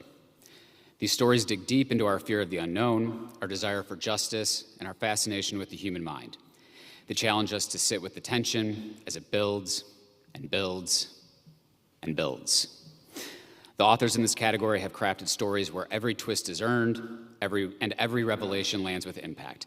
They represent some of the best work being done in the genre today and remind us that the most compelling mysteries, the most gripping thrillers, are often the ones that reveal something new about ourselves. The finalists for the 2024 Los Angeles Times Book Prize in the Mystery Thriller category are Havoc by Christopher Ballin. Christopher Ballin's atmospheric thriller Havoc is a front for the most insane rivalry of all time. An octogenarian, unreliable narrator and an eight-year-old boy straight out of The Omen. Yeah. It's wildly entertaining with an ending that will leave you gasping and further proves Ballin is a master of the genre. The Waiting, a Ballard and Bosch novel by Michael Connelly. From former LA Times reporter to king of crime fiction, Michael Connelly writes Los Angeles as a main character in his Ballard and Bosch series. The Waiting is Connelly at the top of his game, with an intergenerational web of secrets, lies, and an explosive cold case that rocks the city of angels. Guide Me Home, a Highway 59 novel by Attica Locke. Attica Locke is fearless and unapologetic in Guide Me Home, effortlessly weaving together real-life politics, corrupt policing, institutional racism, and somehow a silver thread of hope. This is a story about a missing black girl in East Texas, an incredibly complex mother-son relationship, and the heroes and villains of 21st century America. The God of the Woods by Liz Moore. The nostalgia of summer camp in the Adirondacks sets the scene for The God of the Woods, a novel that's part missing person mystery, part family saga, and part crime thriller. It's about the haves and the have-nots, parents and children, and the people in between. And no one writes about the darkness right in front of us quite like Liz Moore. And finally, The Puzzle Box by Danielle Trussoni. There are levels and layers to Trussoni's escapist mystery, The Puzzle Box, a truly unique take on a modern-day superpower, savant syndrome, and the mind-bending lengths people will go to in order to keep their secrets safe. It's a cerebral howdunit as much as it is a globe-trotting adventure, and it is truly a rip-roaring thriller. And the 2024 Los Angeles Times Book Prize in Mystery Thriller goes to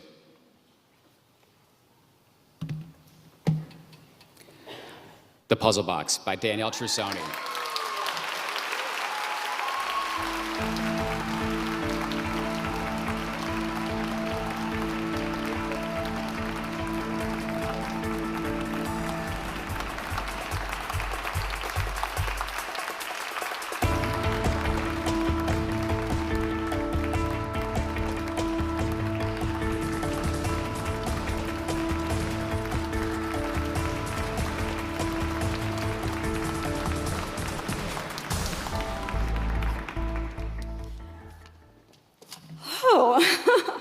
Wow. So I am also one of those people who did not think to write things down. And I was traveling here this morning at 6 a.m. from Mexico, where I have reverse immigrated.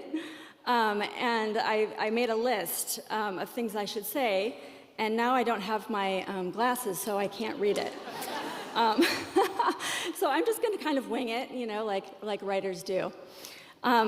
First of all, I'd like to say that The Puzzle Box is set in Japan, and it's especially meaningful to me that this particular novel is being honored because Japan was a place that welcomed me in my early 20s. I was a teacher there, and I had just graduated from college, and I went there, and it was this space where I learned how to write. And, you know, that was 25 years ago. And so when all of those experiences of living in Japan have stayed with me. And I was looking, this is my 8th novel, I was looking for a moment when I could write about them. And so I packed all of those things in this book. So it's a very meaningful moment, and it's really important to me. And so thank you very much. I'd like to thank the LA Times. I'd like to thank the judges who put so much work into reading these books. I'd like to thank my editor, Andrea Walker at Random House, and my agent, Susan Gollum. I'd like to thank my publicist, Megan Beatty, who's here. I'd like to thank my film agent, Rich Green. And I'd like to thank my family who has supported me through so many things. And thank you for reading.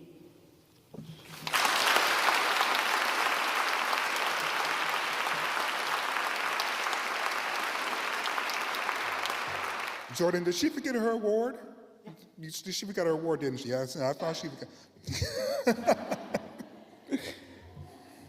The Lakers are trailing heading into the fourth quarter.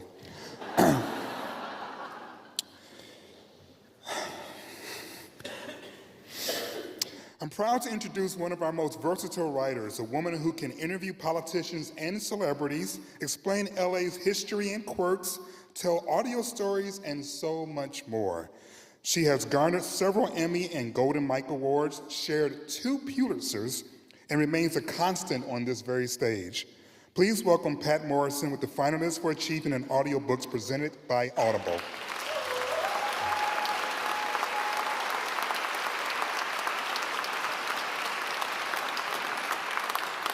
Some trousers, huh?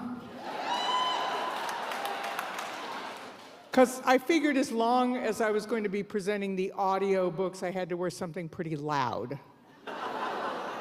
Oh, come on, that joke killed at Caesar's Palace. Okay, it's not true, but my dog didn't seem to dislike it, so.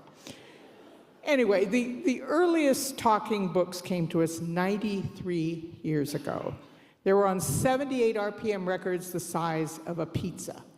They have delivered a Shakespeare and the Constitution and novels, but no mushroom and pepperoni, but nobody's perfect.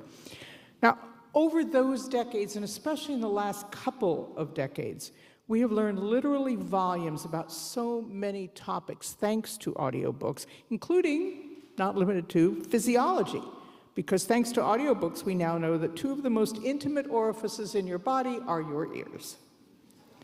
Now, with audiobooks, we have the happy medium of 2 media, the spoken word and the written one. My favorite part about audiobooks may be yours, which is that you can keep your eyes closed and let your brain and your ears do the work of wafting you away on other voices to the galaxies of imagination. This year is the 2nd of our award for achievement in audiobook production, presented by Audible. And the finalists are Matt Bomer and Kelly Gildea and Lauren Klein for Giovanni's Room, a novel, Simon & Schuster Audio Originals. Claire Brown and Allison Light for New Nigeria County, Simon & Schuster Audio Originals. Andrew Garfield, Cynthia Erivo, and an ensemble cast produced by Audible. Dominic Hoffman and Linda Korn for James, a novel, Random House Audio. Michelle Norris and Mike Noble for Our Hidden Conversation, What Americans Really Think About Race and Identity, Simon Schuster Audio. So lend your ears to them. People can't, unhappily, invent their mooring posts, their lovers and their friends, any more than they can invent their parents.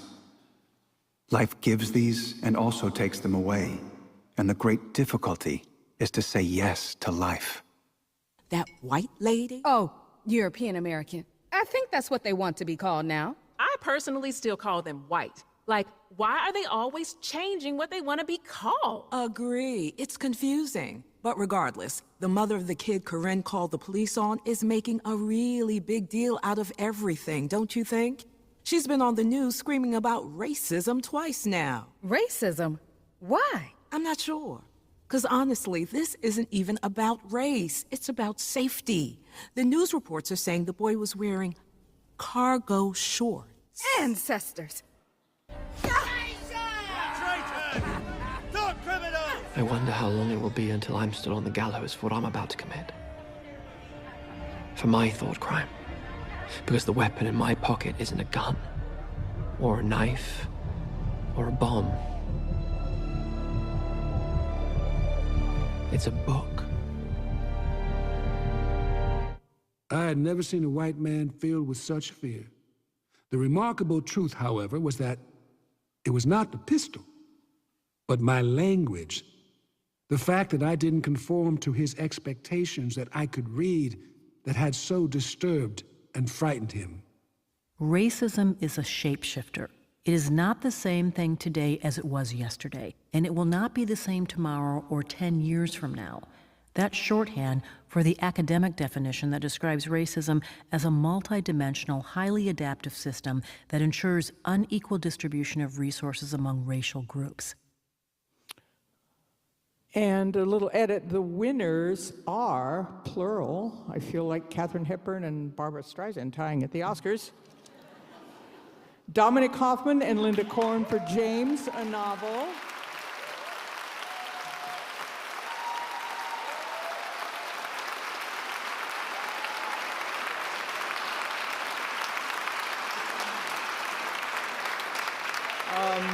So, again, Dominic Hoffman and Linda Korn for James, a novel. So, come on up, both or all four of you.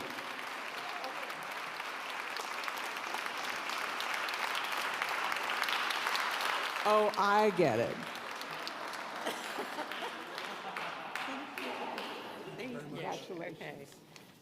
Okay, I'm totally floored. I know. I'm going to do the unexpected because, first of all, Everett, when his daughter asks, oh, okay, I'm going to speak louder. I'm going to be, I don't really want to use the microphone. Percival Everett has said that reading is the most subversive thing that you can do, that no one can tell you when you're reading how to think or feel about what you're reading.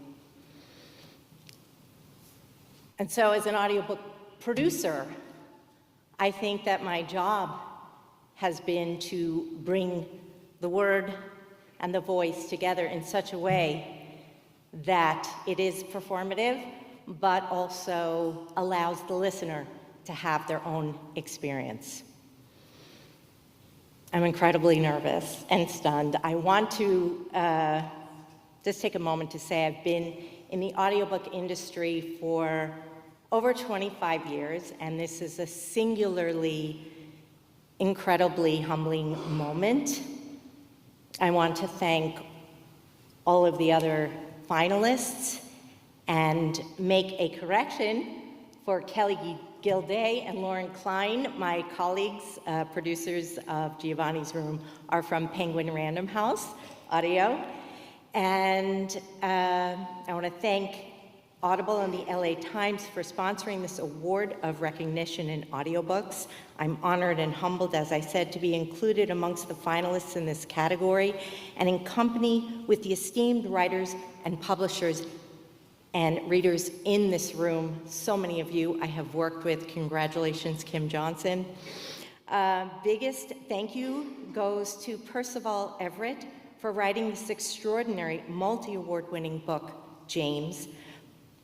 Percival has said that the book was an opportunity to give voice to Jim.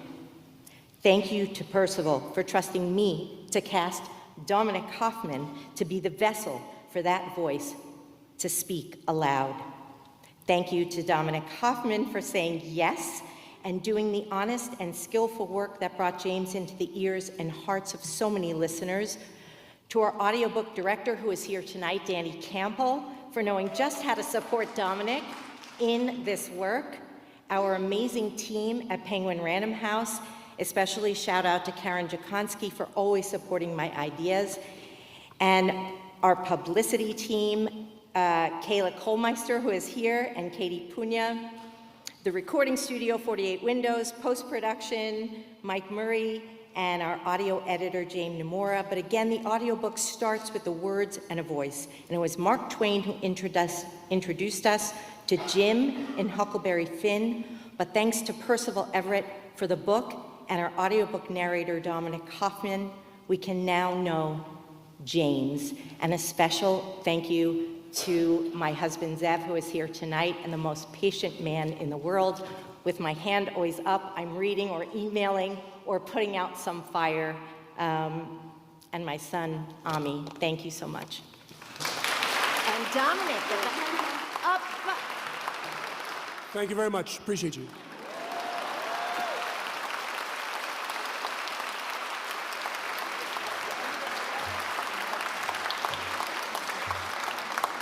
I like that. He said you want to hear his voice by the book. I like that. Now it's my turn to present an award. We'll have a short film to showcase our winner in a minute, but before we do, I just want to tell you that I am in complete awe of this young woman. She made history in 2021 when she read her poem, The Hill We Climb, as President Biden's Washington, D.C. inauguration at just 22 years old.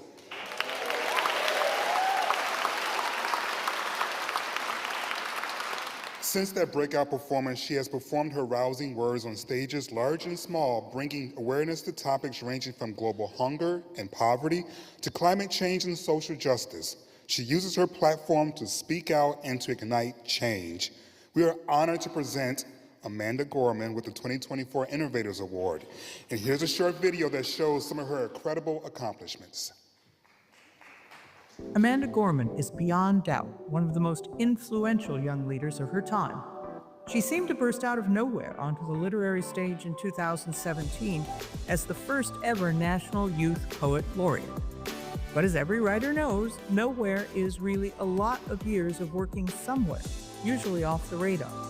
In Gorman's case, she began writing when she could count her age on two hands. By the age of 26, this Los Angeles native and Harvard alumna had already breezed through so many barriers and appeared in so many spotlights: the Obama White House, the Library of Congress, and the United Nations, venues typically reserved for the venerable, the dignitaries, and the politicians. In January 2021, she commanded a global audience as the youngest poet to read her work at the presidential inauguration. That year, she also co-hosted the glamorous Met Gala, dressed as an homage to the Statue of Liberty, and read to an even more unlikely audience, the millions of fans watching Super Bowl 55. Her awards are a scroll of honors, a Genius Grant from Aussie Media, and Estee Lauder's first ever Global Changemaker. At present, she's the youngest board member of 826 National, America's foremost youth writing network, which champions a younger generation of voices in an evolving global landscape. As an advocate for the interwoven struggles of the environment, racial equality, and gender justice, Gorman has shown us that the written word is one of our finest and most formidable weapons in the battle for a better world. Gorman challenges us with her words. "You're told that this won't work," she writes, "but how will you know if you never try?" We would do well to listen to her, and we're honored to present Amanda Gorman with the 2024 Los Angeles Times Book Prize's Innovators Award. Please welcome to the stage Amanda Gorman.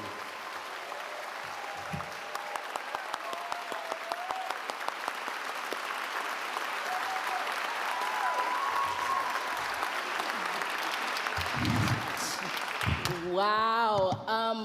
First criminal jail to whoever found those photos of me before I went through puberty. I'm very impressed and scandalized, so just erase those from your memory. It's such an honor to be here. I'd first like to congratulate my fellow awardees and nominees tonight for your incredible work in writing. It inspires me every day as I create, and it's such a privilege to be here in the room with you and your support systems.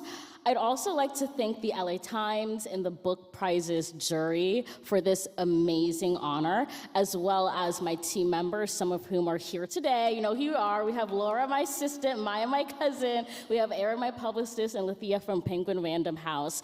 And I'm also grateful for people who are not here tonight, including my family, my agent, Steve Malk, my other publicist, Caroline Sun, and my editor, Tamar Brazis.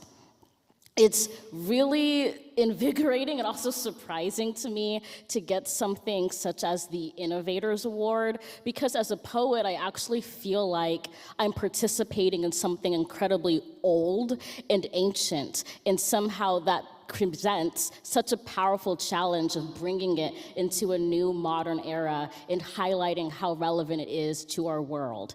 I speak a lot better in poetry than in prose, so I just selected a few verses from my work that I feel really speaks to the magic and power of this night.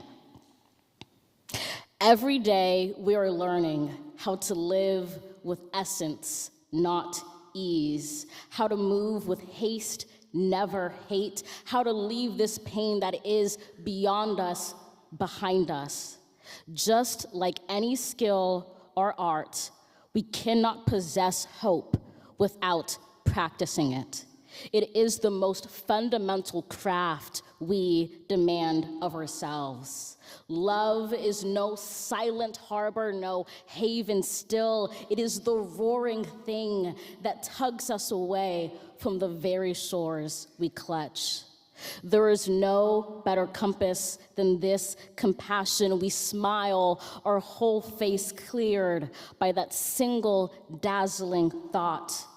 How could we not be altered? Shall this time leave us bitter or better? Grieve, write, then choose. Thank you so much.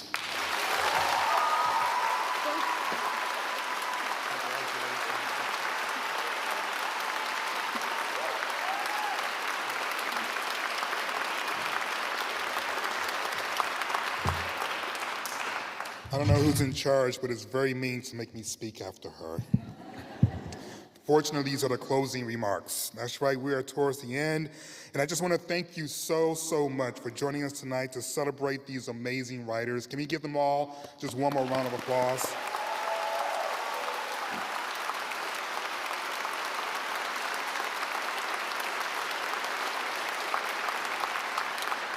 It is truly a privilege to celebrate this 45th anniversary of this program that devotes such time to recognizing and elevating important work of such diverse array of writers. In a country that we're told people don't read, it's nice to be in a room where that's not true. Those of you who have subscribed to LA Times, thank you very much. You make events like this very possible, and the Festival of Books worth this weekend possible as well. And we want to thank you all for your support. I'd like to thank this evening's sponsors, the associate sponsor, Universal Studio Group, for their generous support of the book prizes and author green room at the festival over the weekend. There's top shelf liquor, so I'm very grateful for that. Our two prize presenters, Audible and the Christopher Ursherwood Foundation, for their support of the Book Prizes program and for making the Audiobook and Autobiographical Prose Awards possible. Please remember to give our Festival of Book charity partner Save the Children, who supports the immediate and long-term recovery of children and their caregivers after devastating disasters like the LA County wildfires. Finally, please join me in thanking our presenting sponsor and host this evening for the weekend, the University of Southern California.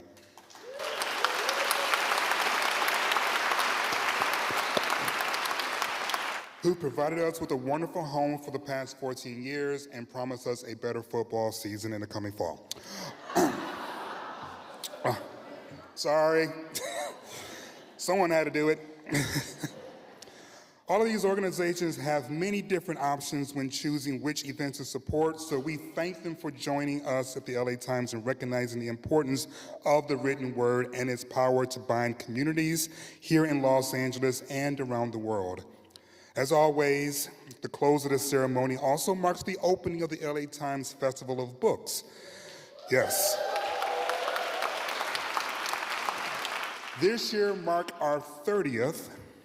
I hope you'll join us over the next 2 days to hear our hundreds of authors meet the city's amazing booksellers and many other exhibitors from the community. And there's one last announcement I'd like to make before we get out of here. If we can find Miss Ann Benny. Where are you, Ann? Where are you? She's been working this festival for 17 years. Don't you try and hide. This event would not be possible without her tireless effort, and this is her last one. So if we could all please thank her. I have no idea how this is going to happen next year without her.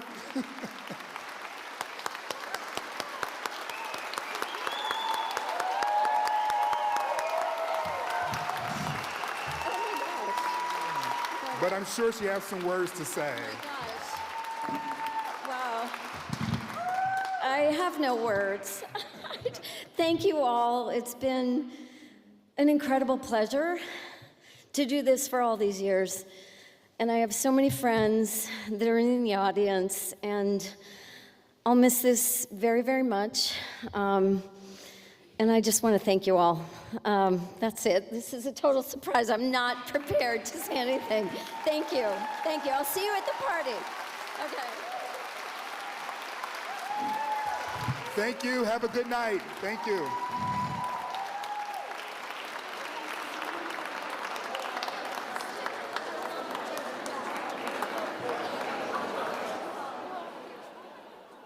of you guys watching the live stream. See you tomorrow morning at 10:30 a.m. when the 2025 Festival of Books live stream continues. Thanks for watching.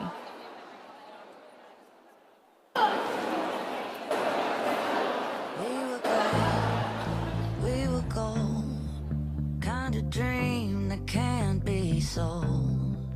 We were till we weren't, built a home and watched it burn.